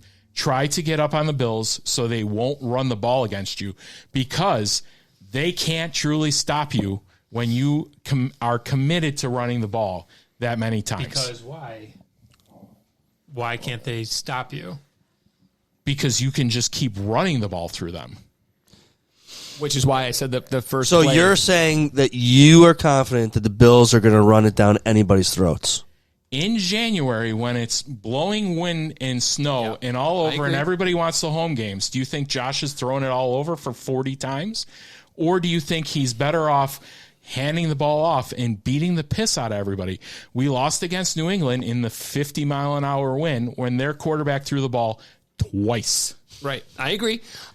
The running game in December, January has a slightly more value than it's more reliable than your receiver game. I totally get 100%. I get that. It's part and partial why I said that the game was lost the first play when they chose to throw instead of run. Take a timeout. They absolutely. I agree with you. They played right into Miami's hand. I don't care about mixing it up. Yeah. Run the fucking ball right down their throat. Yep. I also think, and I don't care if you're not throwing the ball. I also That's think where I'm as at we right get now. to the bigger games and as the season goes along, Josh himself will run a lot more. And they've even said that in the press conferences, like they're kind of being cautious with Josh right now. And could you imagine if he got hurt running the ball? We need him to. Well, he won't. I'm not going to say that. He won't run the ball. Yes, he won't run the ball. So everyone, all the listeners know, he is smart about it, and he knows what to do. But we need him to do a little more hero ball. But we do need somebody. You want more hero ball? Oh yeah.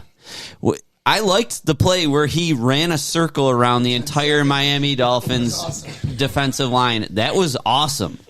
I want him to do more of that because he's what we are. We ride or die with Josh Allen. He's it. Or James Cook now, apparently. Now, what I would like to see is a deep threat. And that didn't need to be a first and third round pick for Jalen Waddle. I would have loved that. I would have too. I would have taken it. But it didn't need to be a first round pick this 30. year.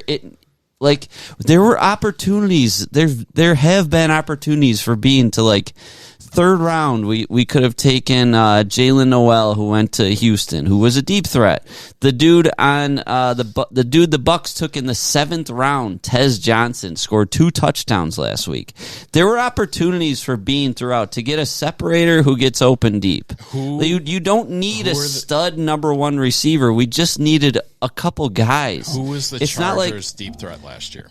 Palmer. Probably Palmer, but are we relying on Josh Palmer as our one and only? This is our only separator who gets open deep. One. Right, he's it. You need more than one because he's hurt. ZaBills one who plays. Herb, he played you, Herb. And ZaBills can't necessarily be a hypocritical podcast because literally 2 weeks ago we were talking about having to load up and draft on defense because our defense was weak. Whoa! Who said that? I said that. Okay. So don't put us as we as you. Okay. So ZaBills or one of you.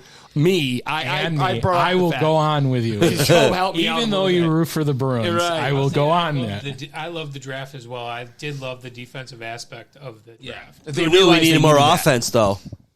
Yes. Okay. What do we do with Keon I would Coleman? have taken Jalen Noel in the third. All right. Here's just one last thing on that. Do you think this team would be any better if they moved Keon Coleman to slot? Because he ain't getting it done on the outside.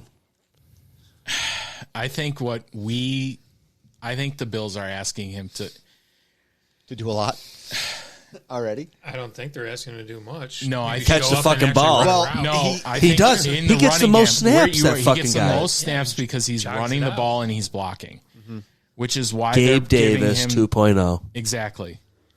I think what the Bills are asking him to do and what the Buffalo Bills fans are asking him to do are two different things. I think that's the disconnect in all of this. Would I like him to be an elite wide receiver at age 22? That'd be fantastic. Yeah. I'm not even saying be elite. I'm just saying catch the fucking ball. Hey, just to let you know. He had one nice play. Just to let you know. Yeah, he did. But how many times have you been like, you can't get open here, you can't get open there? Did you watch the All-22? Did anyone watch the All-22? Where do you watch that? I'll agree with Yeah. you can watch it on, I think you can catch most of it on, that's where I caught a lot of it Keon on Coleman YouTube. had 3 catches, 46 yards. I really agree Touchdown. with what people And 35 started on saying that about 1 him. I yard. don't think Coleman's putting in the effort. He doesn't He's look, taking plays off. Yeah, I don't think he's McDermott not. is all but saying that. He is all They but saying compared it. Coleman to Diggs, and they were saying Diggs, no matter how much of a pain in the ass he was, he ran the fucking route. Oh yeah. Now he wasn't a pass blocker. Don't get me wrong. Well- Like that wasn't Diggs. We need to get what's his face. No, who would we have last year that's playing with him? Hollins. Yeah, Mac Hollins. We need to get Hollins back because he's one hell of a blocker. But at the same time, too, he just was. I think Coleman's just at a point where he's.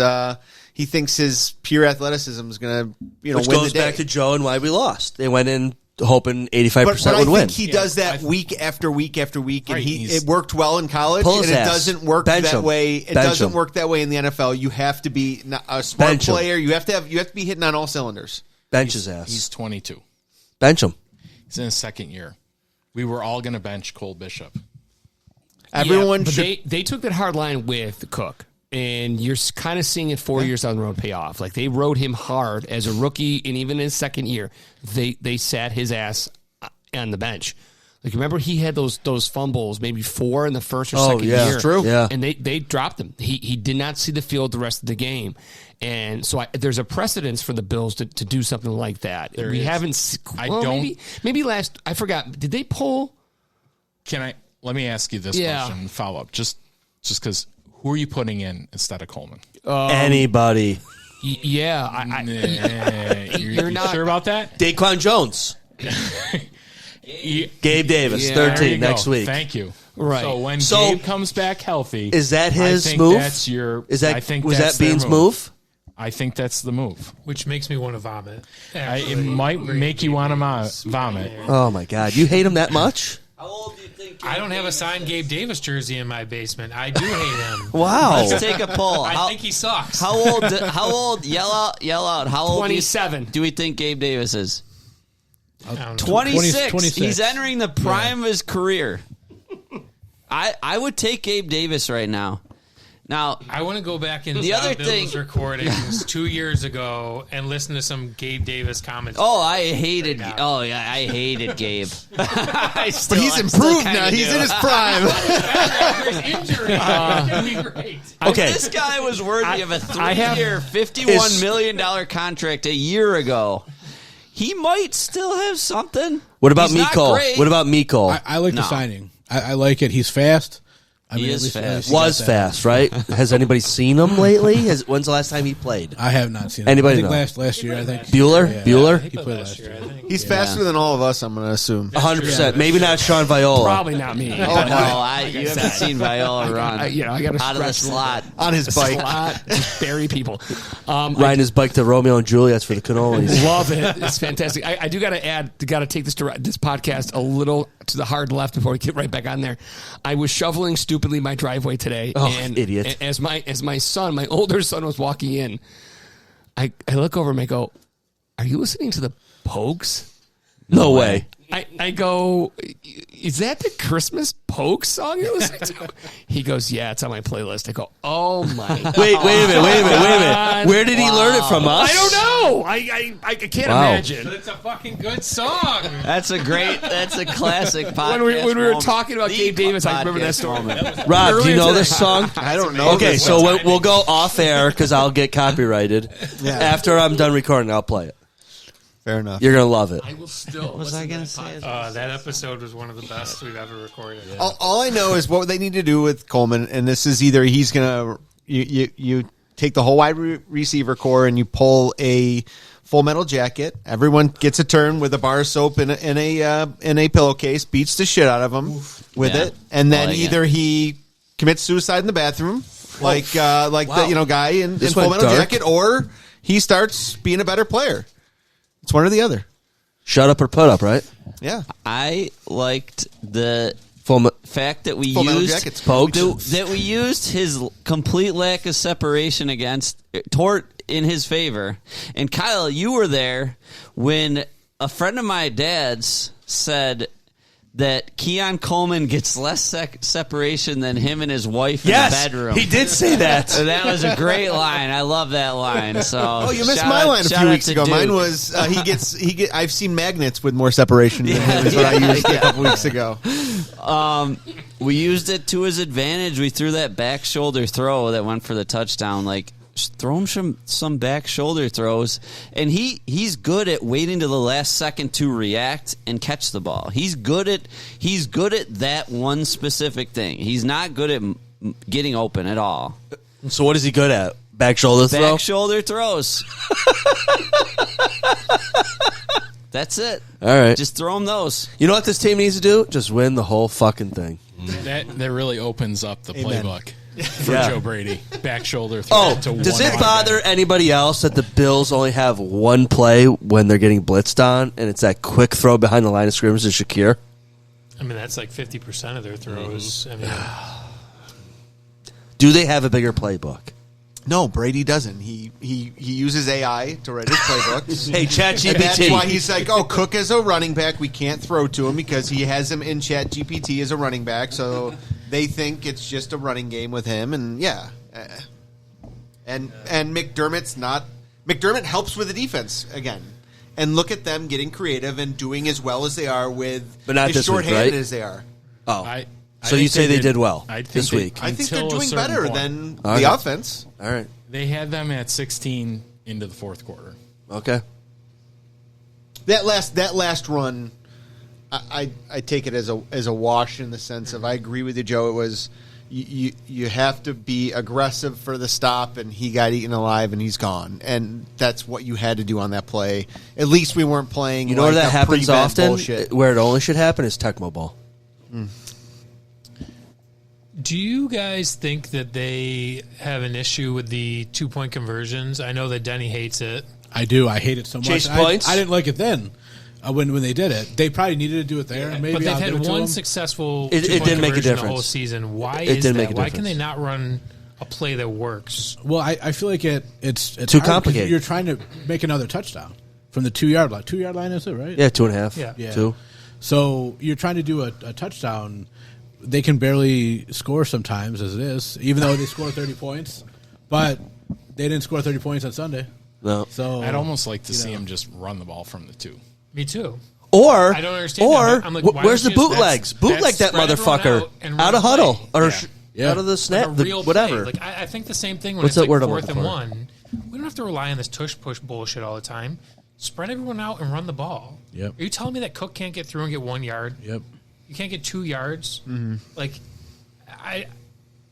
I'm not a coach. I'm not a coordinator. I didn't play all the way up through college, the NFL, or anything. Are you telling me we can't get 2 yards? Like, I don't understand what the problem is on these short. I think you can't get 2 fourth yards downs. because the play's predictable, Yeah. right? And they beat you in the trench. I mean, it's a short field. Like, the Bills don't give up a ton of them either.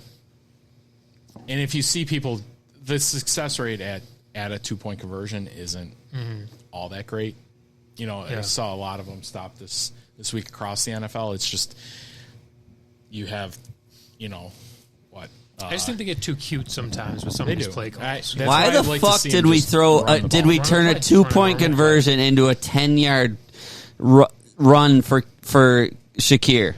We threw it to him 9 yards behind the line of scrimmage. That was fell down on that one. Insane. He almost got insane. It was a great and he almost defensive got stop. it, but He almost got it. That was so bad. Just once that was the only option for Josh to throw to. That was the only thing we schemed. I think that play. was designed, and It was it's terrible. One of those things. Half an inch, we're calling him a genius versus calling him a dummy because of the throw.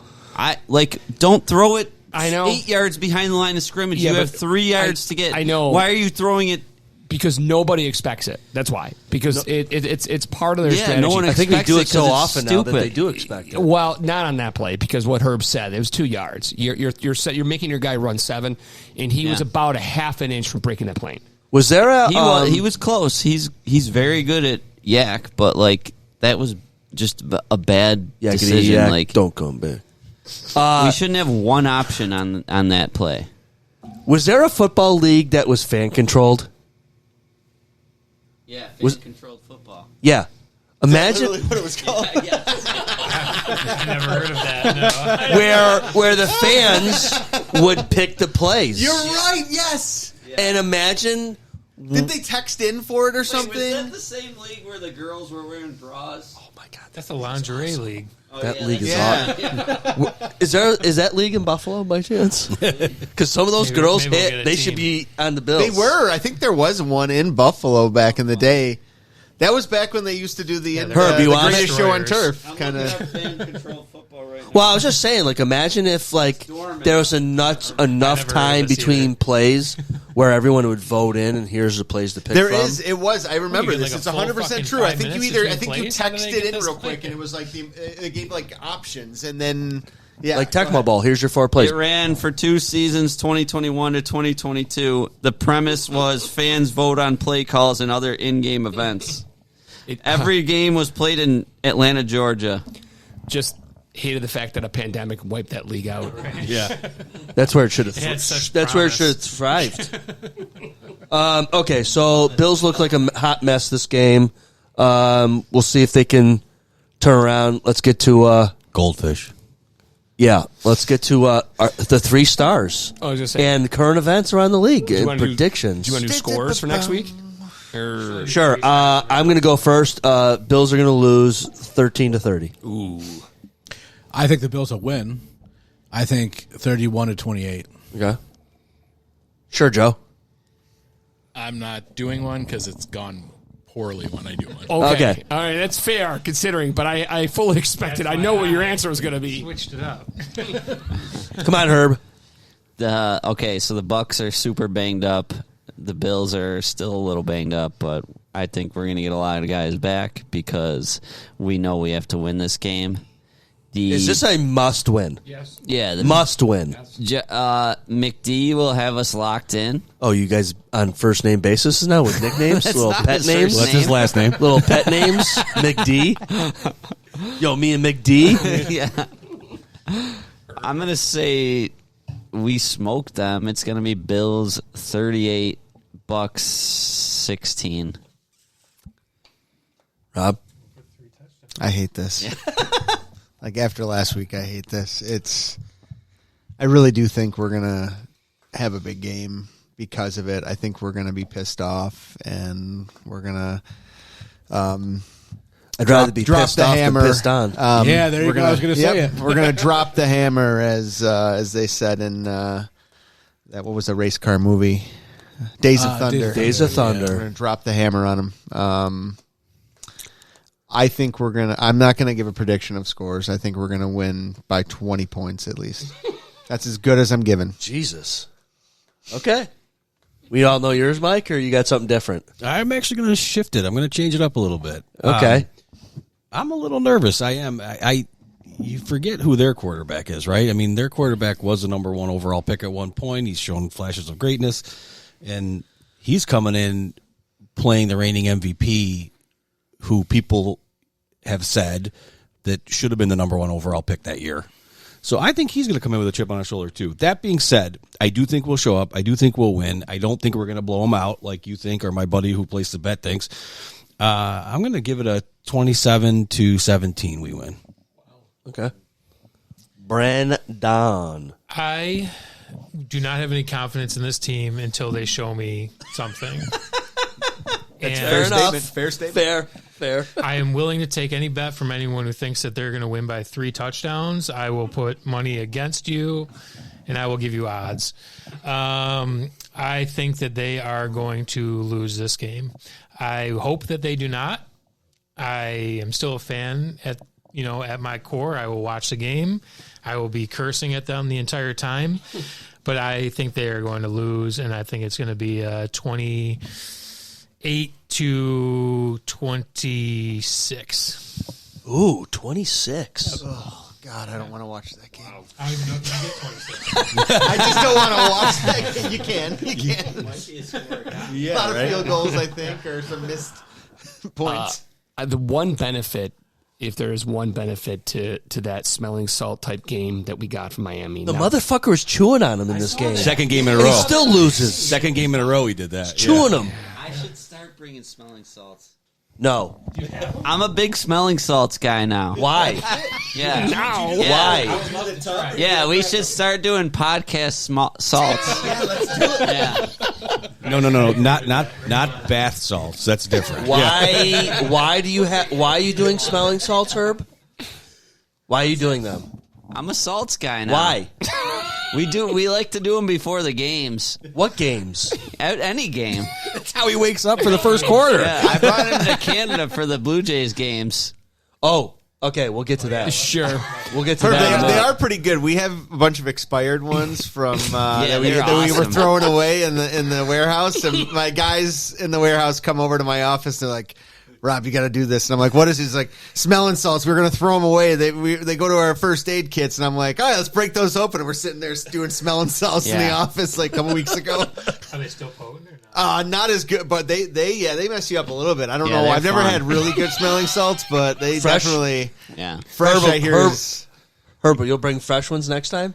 Yeah, I have like a whole, I have like a bottle that I pallet? shake it up. Yeah. Oh, okay. Yeah, it's cool. Okay. It's a lot So of fun. Sorry. I'm glad I brought up the smelling salts Yes, because thank that had they lost close or if it was a referee issue, I don't think you get as much smelling salt effect. But the Bills, they got smacked around pretty good and they're getting it from the fan base. They're going to respond. I fully expect they're going to come out and play. They're going to be dialed in. They realize they can't lose again. I got them winning 34-17. All right. If you can come up with 3 stars, let's hear them. Well, what about your? Why aren't you picking? Yeah. I did. I picked them to lose 30-13. Okay. I went first. Just can I? We should go around one more time. Wait. Do you want 3 or 9 stars? What if Gabe Davis starts? Does that change everyone's scores? Yeah, he'll get the 1 score for him, and the rest are field goals. Okay. Listen, real quick before we move on, I'm going to say this, and Joe's going to get mad at me because of my logic. The Bills are definitely going to win on Sunday, and it's for a very specific, concrete reason. It's home game, 1:00, right? Monday's my 50th birthday. Happy They better fucking win. Happy birthday. Yep. Big 5-0. Yeah. We should drink to that. We should. They'll show up for that. Thank you. Okay, if you can come up with 3 stars, I've got 1, and I'm sure it's going to be on everyone's bingo card. I've got one also. The Bills fans that went down and wasted all their money. No, that's too bad. They're dumbasses. I do have 3 stars. I have the number 1, Wisnowski, the punter.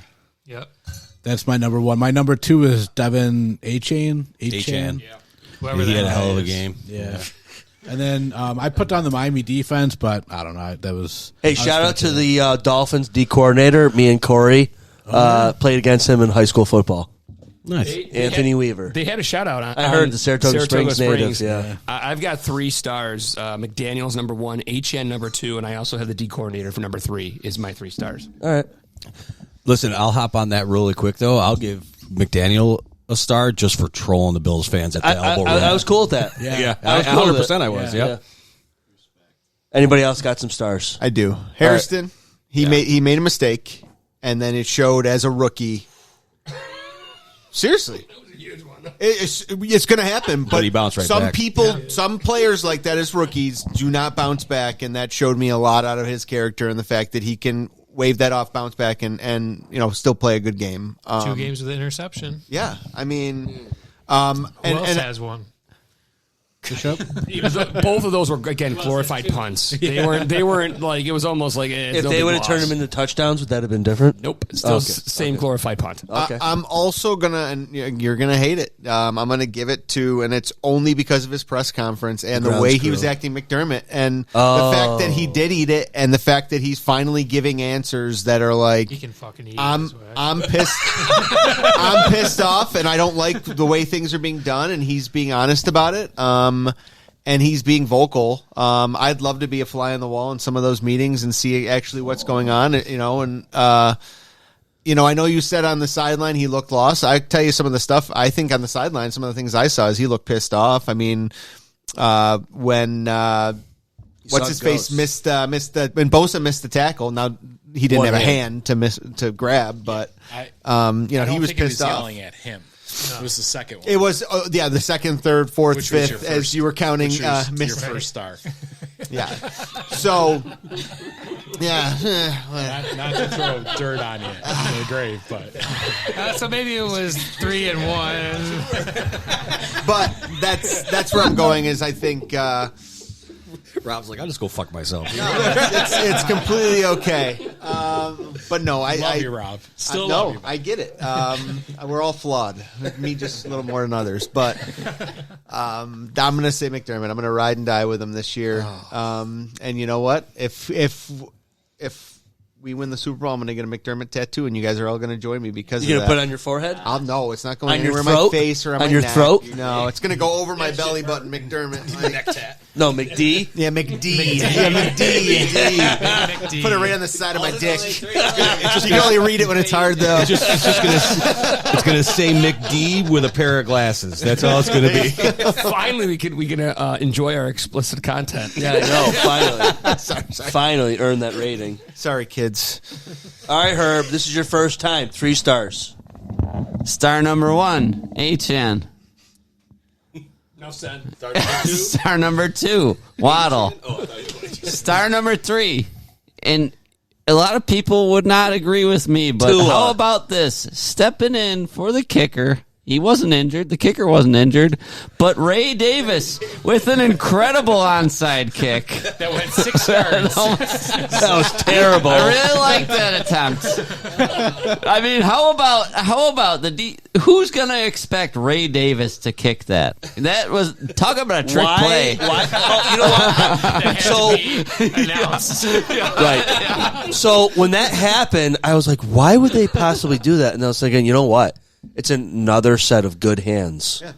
Good hands, big body. Yeah. Instead of the kicker trying to do it. I can't believe that no one has been smart enough It didn't seem to work. to figure out another way like that where the first line of guys is to the next. You can't do some like loop up in the air and somebody run their ass off to get under it. it. Hit the ground or just go? Just has to go 10. Just 10 yards. Yeah, how do they? You couldn't do like a little like pitch? punch, almost like you were like doing a sandwich, so it would pop up. Yeah, and then you would try to. Ray run Davis through was and not get it. prepared. I think for if that it play. doesn't hit the ground, they could call fair catch on it. Oh, I don't know if that's true. It happened in college. I'm Yeah. not sure about NFL. It actually happened 2 weeks ago in That college is a fair catch. on a fair catch on a onside kick. oh my God! I would just crush that guy anyway. Right. At that point, what's the difference? Personal foul. Samurai kick to the face mask. Yeah. Unnecessary. How dumb a rule is that though? That you have to like announce the onside? It's so stupid. What's the point? That I do hate. Like you can't figure it Because out. of alignment. Yeah, but like It's all concussion based. you're taking away It's a potentially exciting. Yeah, but And the same thing I said with Major League Baseball with having you just walk, the intentional walk is just 4. You don't have to pitch the balls. Like potentially, like someone could fuck up. You leave one over the plate. That happened. And Or you step into it. Who was it? The catcher. Miguel Cabrera. He had a home fucking run. nailed one. Yeah. And it's like you're taking away a potentially exciting play because you want to worry about. But maybe well, the you're NFL moving the year. You're moving the game at all. Yeah. That was time of play. Yeah. I think for Major League Baseball, that was just Oh, yeah, they're trying to move along, but then they review plays for 15 minutes. So, yeah, with the onside kicks, it's just car crashes. They wanted to limit the car crash. They want to limit the concussions. I think there's less car crashes on onside kicks than on regular kickoffs. Who's in favor of instead of an onside kick, you give the team a 4th and 15? Yes. Ooh, I saw that. That was the XFL rule, and I am fully in favor of it. I've heard them actually propose something along the lines of that. I'm in. Sign me up. In. What happens if they don't convert it? It's like you get 4th and 15 at like your own 30 or your own 40 or something like that, and they just get it wherever you don't get it. Oh. I also think we should call the plays too, like the fan control football. Yeah, fan control football. All right. They go over Bring great. it back. I can only just think of the 300 level at the the arena of shoot on your backhand at the blue line. Yes. And you get the person shoot. He's on his backhand from like. Remember the Real Men of Genius commercials? Yeah. Do you remember those? Yeah. The Real Men of Genius. We salute you, Mr. Yell Shoot on the power play. Those are some great commercials. Yeah. All right, Joe. There's a reason why that failed miserably. Joe, you got 3 stars? I don't have any stars for this game. All right. Our Buffalo Bills. I will say this: as much as the NFL has taken heat about the new kick and landing zone and all of that, they actually are returning balls in the last 2 years. I don't mind that it part. moved. It's the onside kick thing that It moved. Like 3 years ago, basically, if you scored a touchdown, you had like 10, 15 minutes before you had to be back in between commercials, a kick that went into the end zone, more commercials, and then they spotted it at the 20. Like, hurts if you wanted to use the restroom, Right. Sure. I don't mind the landing zone, all that shit. It's just the offensive or the onside kick that just, I don't think it's hard because there's the way that they're lining up is just, and you're right, it's all concussion based. And it's really CTE. Fuck them. They get paid millions of dollars. They could die. Take the concussions. I think hard takes. Fuck them. Hard takes. Oh, wow. They just committed. Another guy committed suicide. You know what? Screw you. There's people who go into the military and do that, and we don't care about them enough. We're making movies about football players who make millions and millions of dollars. They did go into the NFL offices this summer and shoot up the NFL offices over CTE. So, I'll talk a little bit about that only because I read the book, the Will Smith movie that it was based off of, the doctor who really kind of discovered CTE, and yes, he's got from Pittsburgh, a very unique name. I'm not going to try to pronounce it. It's been proven to be something significant. And the stats were crystal clear. It was if moms were not going to allow their kids to play football, if only 10% pulled their kids, the NFL only had about 10 years before it would collapse because just people wouldn't play anymore because it was too damn dangerous. It's legit. I wish the NFL would have taken a greater stance earlier than they did, but I do feel with the technology and the rule changes, they are making the game as a whole safe. They're also setting the tone for Pop Warner, high school football, college football. They're not going to put their lives in the line if you see that. Like I before all that, going back just after I finished high school, I would never allow my kid to play football prior to high school. He was only allowed to play, or she tried to play in high school because of the development of the brain, and that's something worth. You got to take care of these guys. They're not gladiators from the ancient Roman times. They're legit human beings who, for the most part, they're putting their future on the line for our entertainment, which seems ridiculous, but that's what it is. If we're talking about concussions, though, if the NFL wants to say they care so much, why do we have Thursday games? 4 days after a Sunday when we play. That doesn't make any. The reason is because of the money. the TV deals and all Yeah. that. Right, but I mean, on the flip side, you play a Thursday game. I get it; it's a short week. But then you have 10 Long days, week 10 to plus recover. days to recover. Yeah. Yeah, so but- you get the benefit. But what if you have it the week before? And the concussion protocols, they've even said like they're jokes in the way of Right. they I get can it. pretty much get them through it. There's more concussions in soccer than there is in football, and no one ever talks about that. I understand. You know, I understand. There is. They've done different things. I mean, back when the Bills were going to the Super Bowl 4 times in a row, your defensive lineman just went up, smacked the offensive lineman in the head. Oh, yeah. Tried to knock him out and Right. run around him. I mean, Right. that was a legit. The game play has that evolved. You were allowed to do. They've made changes, Right. And those were the guys that are coming up with CTE, Right. where you just let them get punched free. Like, yeah, sure, don't punch people Troy in the face, Aikman, but for, yeah. for all of his success he had, he still to this day can't recall the fourth Buffalo Bills Super Bowl. He was concussed the week before. Should not have played in that Neither can the fourth rest Super of Bowl. us. Right. No, we can't forget it. He That's the has problem. absolutely zero memory without watching the game that he actually played that game. And he's going to have to deal with that. And that's just a byproduct of the sport. You all agree to do it. We agree to watch it. They agree to play it. But the NFL has an obligation to protect, just like anyone in business, just like anyone in any field that supervises someone. They have a responsibility to protect the people that work under their shield. I still feel like we care more about these football players who are making millions of dollars than we do about our vets. And I'm not trying to make this political at all, but like the fact that because they're on TV and they're entertainment, and you know, people who serve in the military and deal with way worse shit than football players do, living in mansions and getting their dick sucked, we're going to really ride this, by whoever they want because they're rock stars. A vet is totally different. That's where I kind of go. I agree with you. It comes down to money. There's money in the NFL, and there's not money in paying our military. That's basically what it comes down to. The league collapsing, where people are serving for their country, but we care more about the others. So. Got to say Happy Veterans Day to all our veterans out there. Thank you. Yes, thank you. Thank you again for your service. Yeah, and thank you. Yeah, sorry, I'm not trying to make it that way. I hate that. Rob and I are working on that. Don't worry. Yeah, no, I hate that. I love the vets. It was very well delivered. I love the vets, and that's where I'm coming from. I think this is a good transition to this, though. I think we would be remiss to not mention the Marshawn Nealon and what happened with him. I don't need to get into details. Everyone knows what happened. But the important thing is, whether it be vets or it be CTE or whatever the case may be, if you're having any trouble, emotional, mental problems, just ask for help. And the number that we joked around about earlier today is 988. You call 988 and talk to someone. From someone who had someone very close to him commit suicide, it's a shitty thing to leave behind. So call for help. Call me. Call anyone at this table. So 100%. Yep. And check in with people too. Check in. Certainly, I'm sure a Bills loss will be recover relatively quickly, but always check in with people too.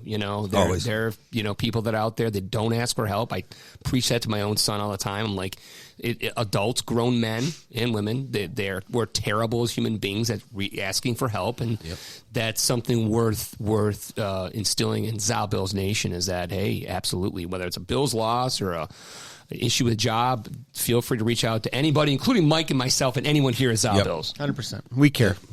Absolutely. Do you think that there's going to be a point, just given all of this, and especially the growth of flag football, that might become as popular and or take over the NFL? What do you mean? That it'll move to where flag football becomes the NFL? I don't think there'd be that much. The Olympics is the trial. Right. We're going to right, see what happens right. with the Olympics. Like if they're able to put together dream teams for the Olympics, and you're going to have like NFL players playing like they talk about, it could look cool. I mean, I don't have any daughters, and I have good friends who have daughters in high school, and they say the flag football games with the girls are awesome. Amazing. They're a They're lot of fun. so much and these fun. girls They're are fun to doing go. a great job. So much fun. It's not so I wish much, boys were playing. It's the rest of the world. Like, American football is an anomaly. It's not spreading like other sports, whether it's basketball or hockey or other gym athletics. So that's the problem. It's like, where do you get these teams around the world from? Which is why American football probably in our lifetime won't really be an Olympic sport. You have to have. It's the reason why they consider pulling women's hockey It was Canada and America. The rest of the world wasn't really participating at that level. And we make fun of other countries because of soccer. Our American football is how they view, so that's it. Well, they even say, like, I was just having this conversation with someone the other day. If compared to, besides our football, every other sport in the world, like the world, if it was the world against the U.S., they would probably beat us in most sports. Like baseball now is becoming that.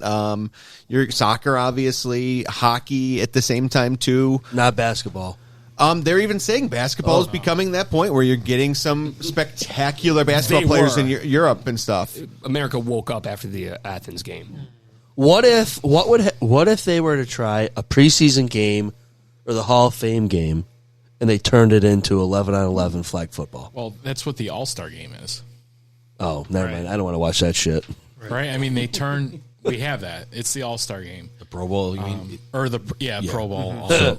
Sorry. Well, no, because you say All-Star game, and I immediately think hockey for some reason. Or baseball. has it But too. I meant, I meant Basketball. Pro Bowl, so Yeah, you're right yeah. on that. That's what they turned it into. I think the idea of youth sports playing like your Pop Warners of playing football like that, I think that's what's going to get changed. You might not have that Pop Warner football. You're going to have more, 7-on-7, and it's more fundamentals, and you're just going to get more outside athletes, right? As opposed to the guys that are working in the inside. I mean, really, if you look at today's NFL, the hardest commodity to find is usually your offensive lineman.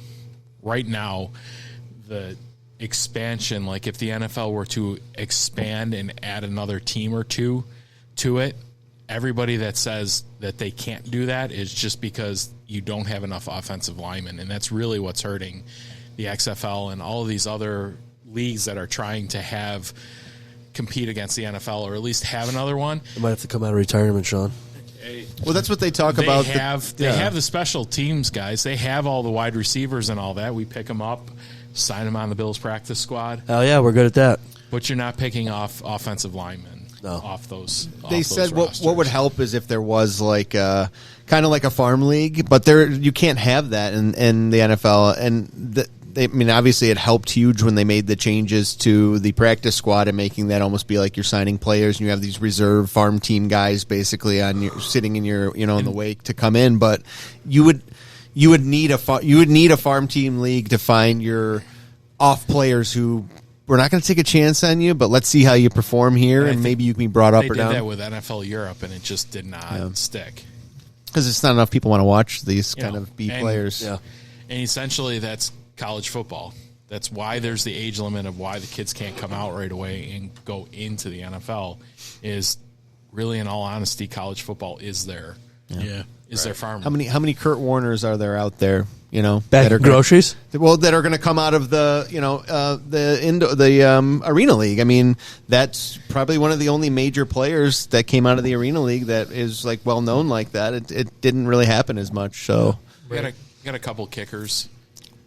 Yeah. Currently, I'm serious. No, to be honest with you, guys that are kicking. Well, it's funny because I was just talking bombs about like the Seattle. CFL with like a buddy of mine when we were in Canada and it was on TV, and we're just talking about who's come out of the CFL? Like, why don't more guys come out of there? Ishmael. Flutie. Doug Flutie. Yeah. And Rocket but it's Ishmael. more of a handful of guys that you Rashad never Rocket, heard of, whatever his name but is. And it's usually the Bills. players who didn't make it in the NFL somehow get signed over there. Johnny Manziel. It still doesn't translate. They can't get back up there. into Yeah. the NFL. Mike, you want to start running the Mike's corner? Before we do that, I gotta step out, gentlemen. It's been enlightening. It's been therapy, even in a loss. I think this podcast is even more powerful. I'm going to turn it over to Brendan and give him my headset. I'm going to say ZaBills for me, and we'll see you next week. All right. Go Bills. Yep. See ya. See ya. Have a good one, Chuck. Go Sabres.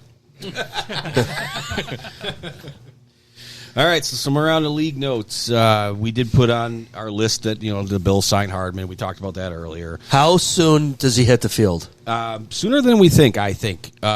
Before or after Davis? After. I think because Davis, I think, is going to play this weekend, isn't he? 100% playing this weekend? I don't know. I'm asking. I'm not sure. I don't. Well, Davis, I think, is still trying to work off injury, right?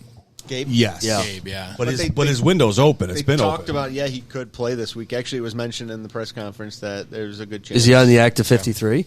No, he hasn't. Not yet. But elevated yet. they could do that as late as Saturday, right? No, they don't need to. He gets three elevations without having to do anything on his fourth elevation. Oh, right. No, they'll announce it. They'll announce that he elevated it. Saturday's the latest, right? Well, Saturday is your elevations, and then even if you get elevated, the Bills have elevated players on Saturday, and they haven't played on Sunday. What happens is when you get elevated, you essentially get a game check for that week. So they'll do that with players that have been on the practice squad all season long, just so they give them a game check.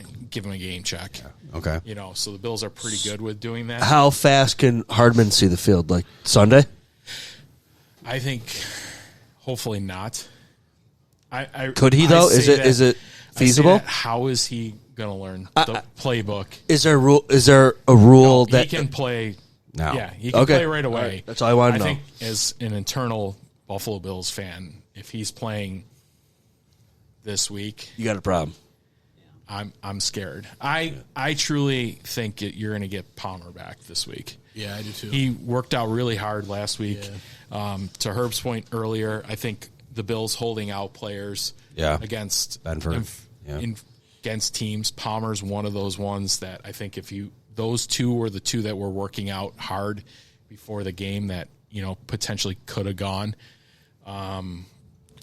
Listen, the expert, NFL expert, Tyreek Hill, tweeted and he said, "Happy for my bro. He's going to go up there and be a difference maker for Josh Allen." And so I don't know. When you got a guy like Tyreek Hill giving you some props, you got to have some ability in there at least. I don't mind it. The Chiefs have brought him back basically every year, right? Yeah. Like he was back, I'm pretty sure, last year for them. And I think he was in Green Bay last year, too. He was, yeah. I would predict this week we have both Gabe and Palmer active. And then after this week, we have sitting for those two. Keon Coleman. Shavers. I think Shavers Coleman is down.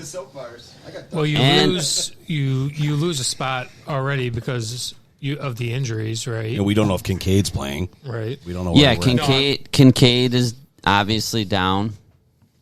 I get So that, that's a but spot. neither of them are tight ends, so you're only starting so Well, many wide maybe you only receivers. have two and I'm just tight ends curious of active, who though. you're- Right, that's what I'm saying. You might only have two That's tight what I'm ends saying, active. Yeah.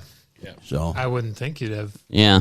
I mean, if you can get some more receivers up there, I think you would go with two. I think you need Two more tight ends. receivers. Last time that they did do two tight ends, though, they went with an extra 6 offensive linemen. That was an Anderson. So that's the guy that actually fills in for them with their run back. I'm not You saying can throw fill the in. ball to Cook. I don't. Just saying. I I'm don't know if all we talked for about throwing this. the Is ball all. to I don't know if we've talked about this yet. We but got to go back 2 hours and start over again. But They did throw the ball to Cook this week. I wish they'd throw it to him more. next on the list is Dable. Yeah. Brian Dable got shit canned over there in the Giants. Sign him. I'm in. Sign him. I sign him right now. Hire him right now, OC. I was listening to the radio today, and they were talking about in WGR. Do you think that if they were to sign Dable, would that absolutely fuck Brady out of any sort of NFL job that he could potentially get? Just showing that they have zero confidence in what he's doing. So Saleh got fired last year and went where? Green Bay, right? No, back to It was San Francisco, Yeah. defensive coordinator. Well, you mean during the year? During the year. I don't know what. No, happened. Saleh went. I think it was Green Bay. Saleh went to Green Bay. Okay, I didn't know that. Okay, and then ended up being in San Francisco this year He's for friends with back. LaFleur. Okay. Head coach. In their D coordinator state. So I think there is a path where, just proven with what happened with that, I think Dable's a little bit different of just how he left. Right. He and McDermott did not see eye to eye at all. You could see that in the handshakes and shit after the game. Yeah, but he That shouldn't be fucking McDermott's choice. to get a and one he was brought in to be the mix up. He wasn't his choice, and that's the cool part is like he's kind of the mix up guy, which I like. And then the other side of it is he left to take a head coaching job, so you can't be mad at that. I think if anything, he will. The worst case scenario, if you did that, would be Brady's going to just get and I think they talked about it on Jerry. He's just going to go be a college coach and make bank. Sure. Good for him. Yeah. I'd be perfectly fine with Dable as senior offensive assistant for now, with a Is that real an actual eye position? on, Over the coordinator. Yeah. You hire him as senior offensive assistant for right now and see what happens the next couple weeks. Is that like assistant head coach or something? That's assistant to the general That's manager. the guy who's waiting for the OC to get fired. That's what that is. Not necessarily. We brought one of those in on defense this year. Yeah, and we did that. There's a senior defensive. Who was our defensive coordinator that didn't get along with McDermott that kind of was on and off that we lost? He took a year off. Frazier. And Frazier did that. In the interim, he went and did that for another team halfway through the season, and they just bring him in to give that extra play calling help, which Brady needs all the help he can get. So, and Dable thinks he knows. So, yeah, nice. Next on our list of around the league, the Green Bay Packers started out hot, and now they are not. Are the Packers in trouble? So, I want to say this as just we're too close to the Bills. Okay, the Packers-Eagles game last night was 0-0 at halftime. There's a lot of teams that are just doing nothing on offense. I would have loved the Bills game to be 0-0. Yeah, fair. But there's a lot of teams that are just struggling out there on offense, and it's not just us. That's my only point. Jordan Love had 12 passing yards going into the second quarter. Look at, oh God, help me out here. Fields, Justin Fields. He had 5 yards at the end of the first quarter. 5. Total, yep. yeah, that was a situation where they were also double teaming. Who's the crazy wide receiver for Green Bay? Watson? Christian Watson. Yeah, they were double teaming him, just taking him completely out. I think there's that. I wish we would maybe double team a great wide receiver. It's a novel concept. I mean, to really cover good players, you know. Kind of maybe throw the ball. Where have you been? Oh, okay. Now we know. I've had a couple weeks off with hockey bullshit, but I'm here. And this is why we're not doing so well, because you haven't been around to help out with these things. Rob's going to call up McD and tell him you just got to cover guys. That was the Bill Belichick thing. It was he's putting his he's double covering their best weapon, and he's also, and on the other side he's putting his best corner on their number 2 receiver. So they're just making you play left-handed is how they kind of described it. But what if you're I can't already imagine left-handed? not doing that. I understand. Or ambidextrous. Yeah. Oh shit. So this is kind of a good segue to my next one. After what you just said, the teams aren't playing. Is there a true dominant team in the league this year? Dominant to where the Buffalo Bills? Trying to be serious. You really believe that? Is there? Because even the good teams have shown flashes of very bad. So that still No, that's where I want to go back to. We're too close to the Bills. We live and die with the Bills, and I love that about our city. But every team goes through these ridiculous struggles, and I think the Bills have more ups and downs than some teams. But every team has issues. It's the classic and it really is true. It's the week to week thing. And I think it was Sean who said it earlier. You guys correct me if I'm wrong, but when he said the national media was it's just the Bills just had a bad game, and then here we're all jumping out of windows and screaming our heads off, fire everyone, and freaking out. So I'd be willing to bet that there's a table in Green Bay right now doing the same thing. Yeah. Or in L.A. Well, maybe not L.A. That's a bad example. Dallas or wherever. I don't think that you have any dominant teams that are just complete teams. I think that's the difference. I think right now you have dominant sides of the ball if you look at the teams that are out there. Right now, the Denver defense is unreal. They are unstoppable. they have 173 points on the season that they've allowed, which is second only to Seattle's defense. So there's some elite defenses Seattle, out there. I think in the AFC, you're 100% right. I think Seattle is that one complete team. I think the Rams are also. Mm-hmm. Yeah. Which is, they're both in the same division and are going to have to play each other. That's going to be interesting. I think that happens this week, I think. Yeah. There's nothing more frustrating than putting money on Matthew Stafford. Because he'll throw 130 yards and 7 touchdowns. You know what I mean? It's He's set a record he's had 4 touchdowns for 3 consecutive games with 0 interceptions. Yes. Isn't that crazy? Yeah.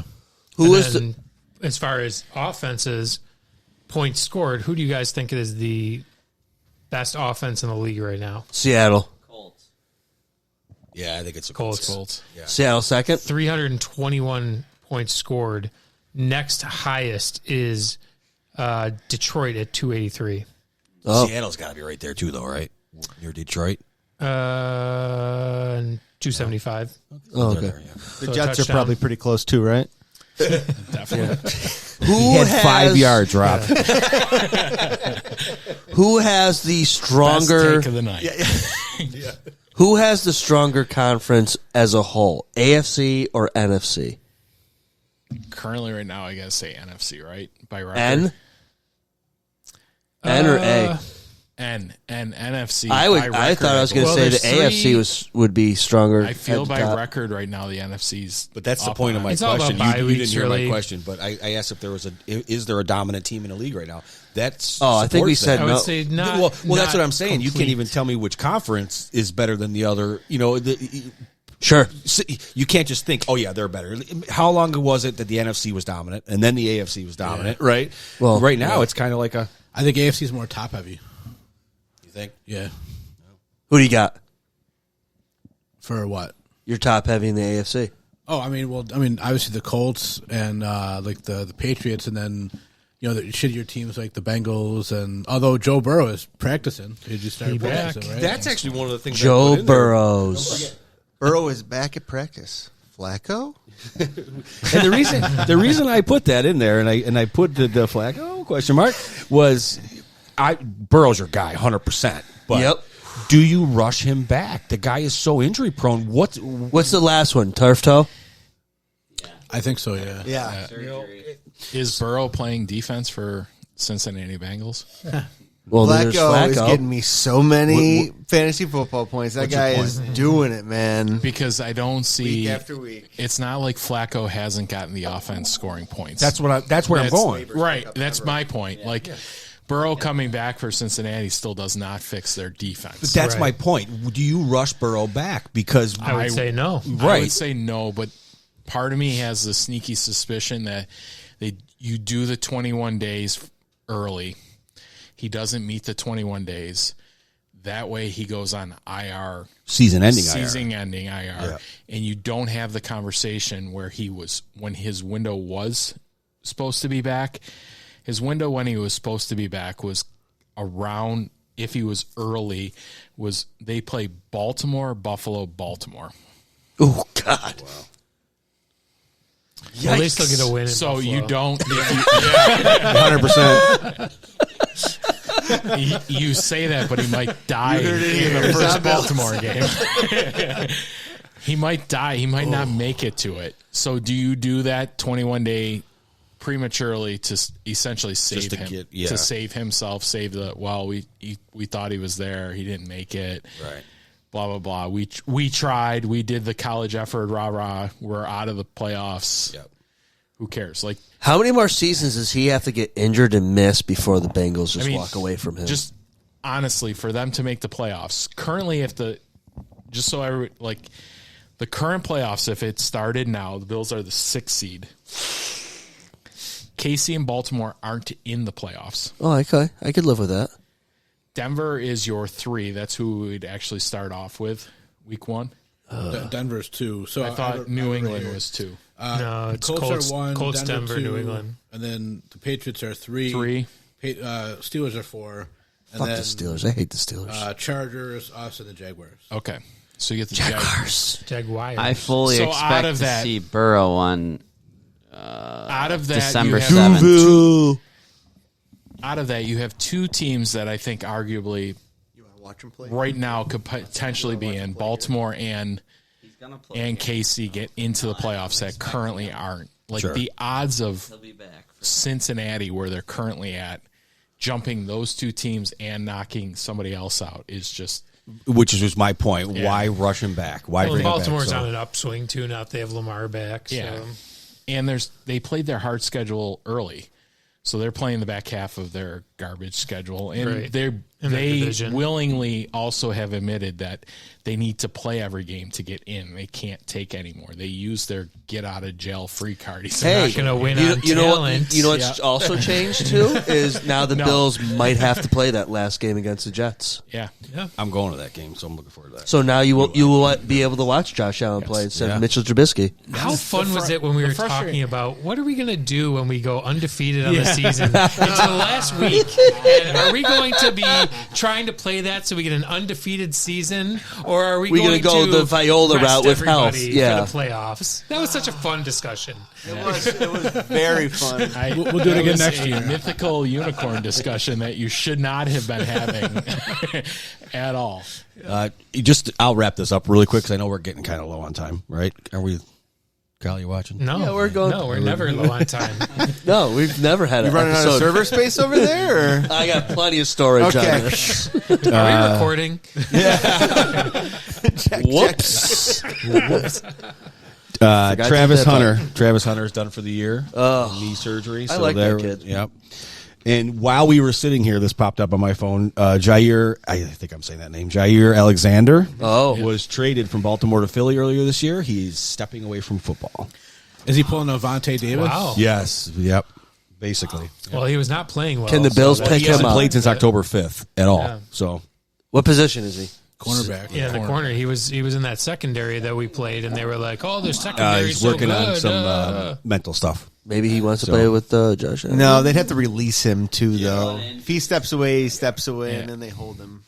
They own him. Yeah. Speaking of Hunter, did you see all this stuff? Like people were clamoring about Hairston, like trying to put him at receiver.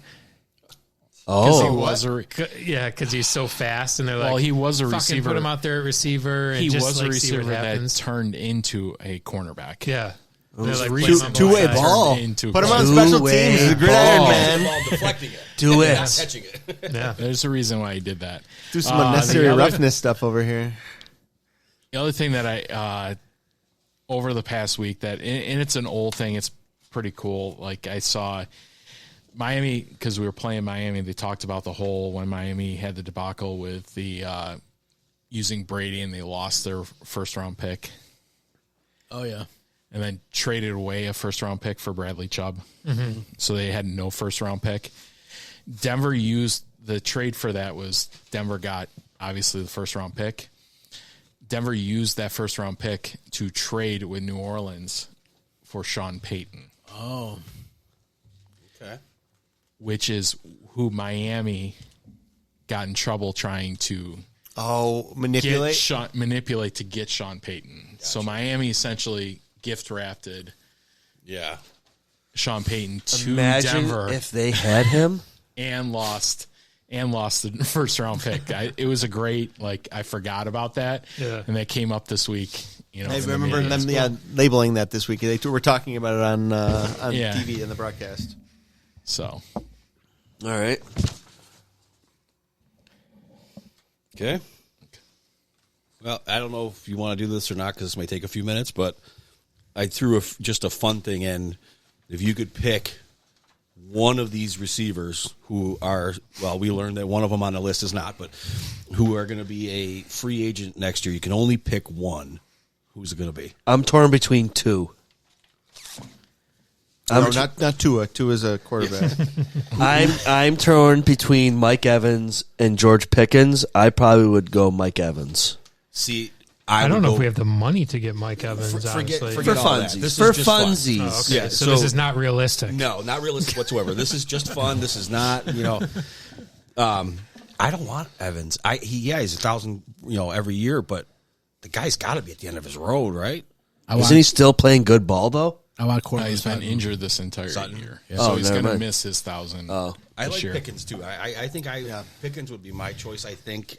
Is it more so that you get to see him fight somebody every single Yes, week, that would be or Listen, I would take a dude that's feisty and fighting people. Oh yeah, You might get the team fired up a little bit. Yeah. Get a hockey player out there, for Christ's sake.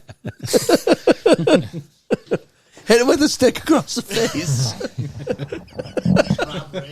Yeah. You're you got, looking Herb? at your list. So I like Cortland Sutton as a guy who, he might be, he's probably going to be 30 next year, but Oh, he's you a went to possibility. honorable mentions. But I'll also shout out Alec Pierce. I think he's a guy who's on the upswing in Indy, and I think he's a good football player. I have a I feeling think he'd that be a great pickup for the Bills. Like they're a gonna sign him. great pickup for the Bills. you think Indy's going to keep Pierce? Yeah, I think the Sauce Gardner move essentially guaranteed Okay. Pierce staying in Indy. I'd love him. Only for the simple fact is that's why they got rid of A.D. Mitchell. They played the same position, so for them, the writing's like kind of on the wall that they're gonna probably Christian retain Watson, Pierce. sign me up for that. Yep. Romeo Dubs, maybe. I'll He let me also down. say He I let me feel down like last night, so. there's certain guys that should be on the trade block. I think DJ Moore would definitely be on the trade block next year. AJ Brown has a good chance to be on the trade block. So there should be some options for the Bills next year in the offseason. But we're going to win the Super Bowl this year first. So there goes that good So who first gives a round fuck what pick. happened next year? Well, I don't give a shit about a first round pick if we win it. Does Bean double down on the wide receiver after catching so much shit for And try to move up with anybody? No, and be like, we're not going to take. I'm going to just keep doing the no Oh, wide fuck receiver you. bullshit and like not pay for you. one. I Fuck mean, you. you know who our number one draft or number one cost on salary is next year because of being restructured. Knox is besides Allen. Knox is our second largest. As bill. Herb would say, he go. Yeah, I don't. Who's going to take? Who's that? going to take Knox? Who's going to take Knox for the money it's No going to cost one. next year? No one. How much longer does he have? Too long. Is it more than 1 year? I think he's got 2 years left. He's on probably the dead team. cap He's on the team bullshit. next year. Yeah, he's on the team next year. There's no way someone's taking him for the money that's being Unless owed he next year. plays the Tyler Bass IR for the entire season. Oh. Is that guy coming back? Nah, fuck him. Prater's your dude. Didn't they open his 21 day or they did not? They did not. They have not done So anything. he's probably not coming back unless it's playoff time. Let's We hope. need somebody. They're not going to bring him back for the playoffs. Are you kidding me? Playoffs. Playoffs? Don't talk about First of all, they're not playoffs? going to be in the playoffs, and second of all, Playoffs? you don't want Tyler Bass coming back and being your guy you have to rely on in the playoffs. He's just going to fuck it up. Listen, for I just everybody. stir the He's pot going to be here. your new fucking wide right. You do a fantastic job of starting. Joe, at one point, I didn't know if you were going to get up and go home. I told you. I did not know if I was coming. Knox. Oh, were you going to say the Knox thing? Yeah, I have it right here. What do you got for We could get out of What do you got Knox. at Fort Knox? We can save. He would be otherwise if we kept him. He's a $17 million cap hit, but if we cut him, it's a $7.4 million dead cap. Well, So I'm we're not saving I'm $10 not a million. statistician or anything, but He it gone. sounds like he gone. Yeah, he gone. Cheaper to get rid of him. Yeah, not cheaper to keep her. That sucks. I don't know. Trust me, it is. I mean, we're not. At the end of the day, we're not paying that. We're not paying, or someone's not taking him though and giving us something for him though. That's the thing. It all depends what your plan is, I guess, for next year. I mean, Well, the jumbo package works, right? So you have to have 3 tight ends or 2. So they've been playing a lot of 1-3, which is 3 tight ends on the field. Yeah. I like out of Haas. necessity, kind of. Right. Well, the idea of playing 3 tight ends, they did it last year, but they put in Alec Anderson. Who is not available right now, correct? No, he's available. He's an offensive lineman. So this goes back to Did when you- I was talking about Greg Olson during the Oh, last the week's one catch, yeah, where yeah, as long as he keeps catching the balls, it's more catches than Alec Anderson had the year before. I don't know. I would feel like they're keeping Knox unless they're blowing up the offense and going a totally different direction. The hard part is I just don't see them doing that. Right. If you really look at the top level, like the teams we talk about, Seattle. Anybody watch Seattle? Do you know what they play? Football? On offense, they play a lot of 1-2. More than the 1, Bills 3. did this week. They play the same kind of sets we are, condensed formations. The difference with them is they have JSN, which is he's a stud. number one stud that's out on the side. Was he a first-round pick? Yeah. Yes. Do you know what number he was taken? 20, 24, something like that. Oh. I mean, the Bills could jump up to somewhere in that range, not necessarily top 10. What'd you say? Yeah, that Year was we got Kincaid year, yeah. Year we got Kincaid, we would have had to trade up about 10 spots to get a shot at him. It was like back-to-back-to-back-to-back receivers. It was Noel, or I'm sorry. I got my mind on other Quentin things. Johnson. JSN, Quentin Johnston, Zay Flowers. There was one other guy in there. So there were like 4 receivers. Oh, Jordan Addison. Oh, yeah. And then we traded up a couple spots with the Cowboys to get Kincaid. No, we jumped over the Cowboys because the Cowboys wanted Kincaid. Correct. You're right. Yeah. Man, Herb, you're a football savant. Yes. As much as you get sauced up on Sundays, you got your shit together. To me, that was the wide receiver draft. That was the legit wide receiver draft that the Bills had a chance to get a wide receiver because all of those guys were there because there was no wide receiver taken higher than that. Last year, or the year that we took Coleman, you had 3 wide receivers that the Bills had essentially no chance of ever They all getting. went in the top 10 or something like that. Yes. Right. Yeah. Yeah, you had no chance of doing it, and you essentially had one guy that you had potentially a chance to go get, and that's Brian Thomas. In Jacksonville, I think, told everybody, F you, we're taking him. And Lad McConkey.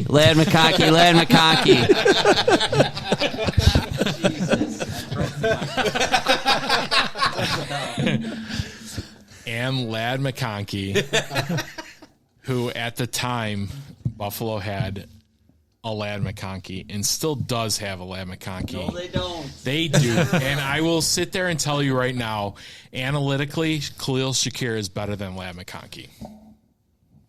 You know what? I did see an impressive stat about Shakir that of his 399 yards, like 355 of them come from like at the line of scrimmage. Yeah, after the catch. If you look at Shakir's stats, he stats out EPA for the last 2 years with Amon St. Brown. Yeah, he's good right too. now. He's good. Why can we just give him a shot like more than a yard down the field? Like, what the hell? Yeah, but if you watch Detroit, that's what they throw to basically St. Brown. He is that intermediate guy that eats off of that, and they do that. I want him to be an intermediate guy. He's a behind-the-line scrimmage guy, and it's pissing me right off. Yeah, I hear you. Yeah, he's It's not like, wrong there. A lot of it is behind. Just give him a Yeah, give him but a I think throw that's that's the 5 Josh yards down the field. Not knowing what the coverage is, and you throw. Dump it That's off. the dump off. Yeah. I honestly, I don't know 100%, but if I had to take a guess, that's what that is. The defense throws some crazy thing at him. He says, "Screw this! I'm just dumping it. I'm going home." Okay, so my argument to that is, why is Shakir your guy back there? If you need a safety outlet, I agree with that. Why is it Shakir? Why Because is Shakir he's not your out in front? best yak guy. So he's your best yards after catch guy. What about Cook? So if you're giving Cook, yeah, that's what I would think. Cook's not lined outside. He's so blocking. when you don't know, No, but he's going to line up in the eye or line up next to him in the shotgun, whatever. Josh is going to drop back. That's when he goes out to the side. Josh is doing his reads. That should be his check down, not your. yeah, but I'm talking. We're talking two different things. Okay. The throw to Shakir on the outside, there is zero read whatsoever. It's just turn and chuck the ball. Okay. That's Cook not what I was cannot talking run. about. Cook's yeah. fast, but he cannot run that fast. I was over talking there. check down. Why is Shakir your guy in the backfield? That's my question. Why is I don't think Shakir is. When he's going through his checkdowns, Shakir's not your guy. Shakir is your screen guy, which I will say, right? I mean, that's I think what you're saying, That's right? the argument, yeah. That's the argument. Like, we're That throwing to was- Shakir behind the line of the scrimmage. 2-point That's your conversion? screen. The 2-point conversion, that was a check down, and who was your guy? Shakir. Yeah, and but he that's was, the bubble screen that they won the game on, he fell down and slipped and. I'm not disagreeing, and it was very close. But my question is, why is it him behind the line of scrimmage? Why is it not a back? Why is it not a freaking Gilliam? I don't care. It just my point is, I want my receivers on the other side of the line of scrimmage. When you're running the bubble screen the way that they do that, you're changing the way the defense has to. You're essentially moving their defense strong side to the other side, and then you're throwing it against their weak. Okay. So that's why they run. That's the specific play you're talking about. That's why they run that play. Okay. You're essentially you're moving their strong to the right-hand side. Let's say if they run that bubble screen out and he catches it in the left-hand side of the field, which is usually what they typically do with it, they get their defense to switch strong side. Everybody's on the right side formation. He catches the ball and there's less bodies on the defense for us to issue. And we pull, and we're pulling offensive linemen to that side. So our strong is against their weak. Okay. My problem with Shakir is we're pigeonholing him into this role where he can only do behind the line of scrimmage shit. And I remember when he made that play where he dusted Sauce Gardner against the Jets down the seam, caught the pass, and just made Sauce Gardner look like an idiot and went for a 75-yard touchdown. I will agree with you. Why do we not do things with him? You know, the most that they throw, the guy that they targeted the most downfield against Miami, the game that was terrible was Shakir. Shakir was the guy that was targeted downfield more. They did more of that with him. They did more of that in general, right? Yeah. Well, no, that against Miami specifically, he moved down. Like his average depth was down there. The problem is you had no Kincaid. You had everybody. They shift two guys.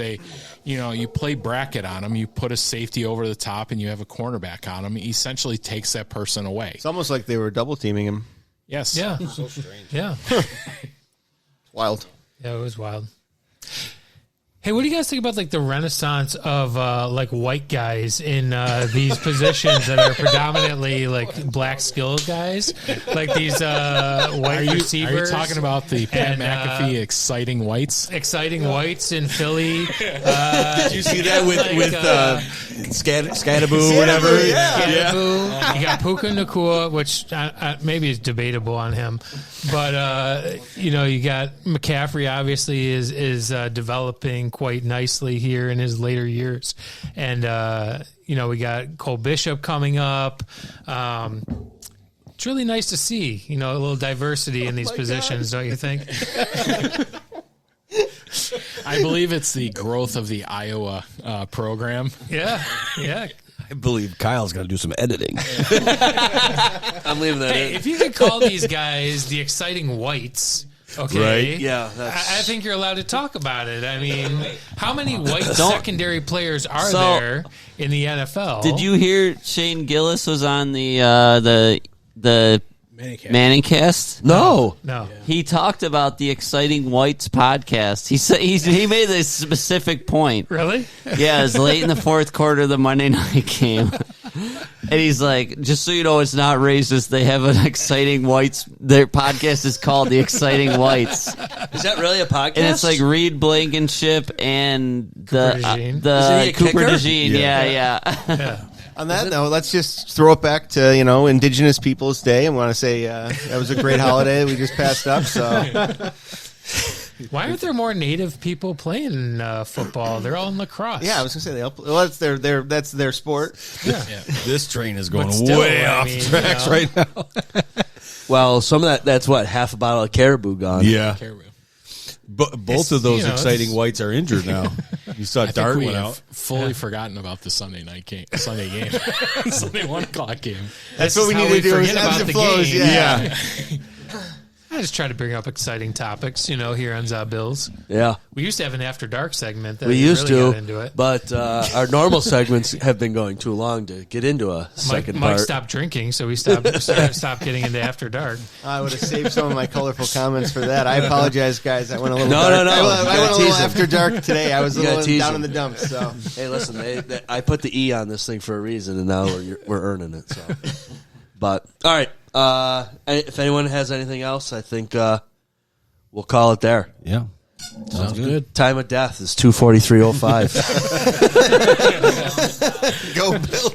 Go Bills. Go Bills. Go Bills. Go Bills. Exciting whites. Where's my... Be good, do good. God bless, and go Bills. What you just said is one of the most insanely idiotic things I have ever heard. At no point in your rambling, incoherent response were you even close to anything that could be considered a rational thought. Everyone in this room is now dumber for having listened to it. I award you no points, and may God have mercy on your soul.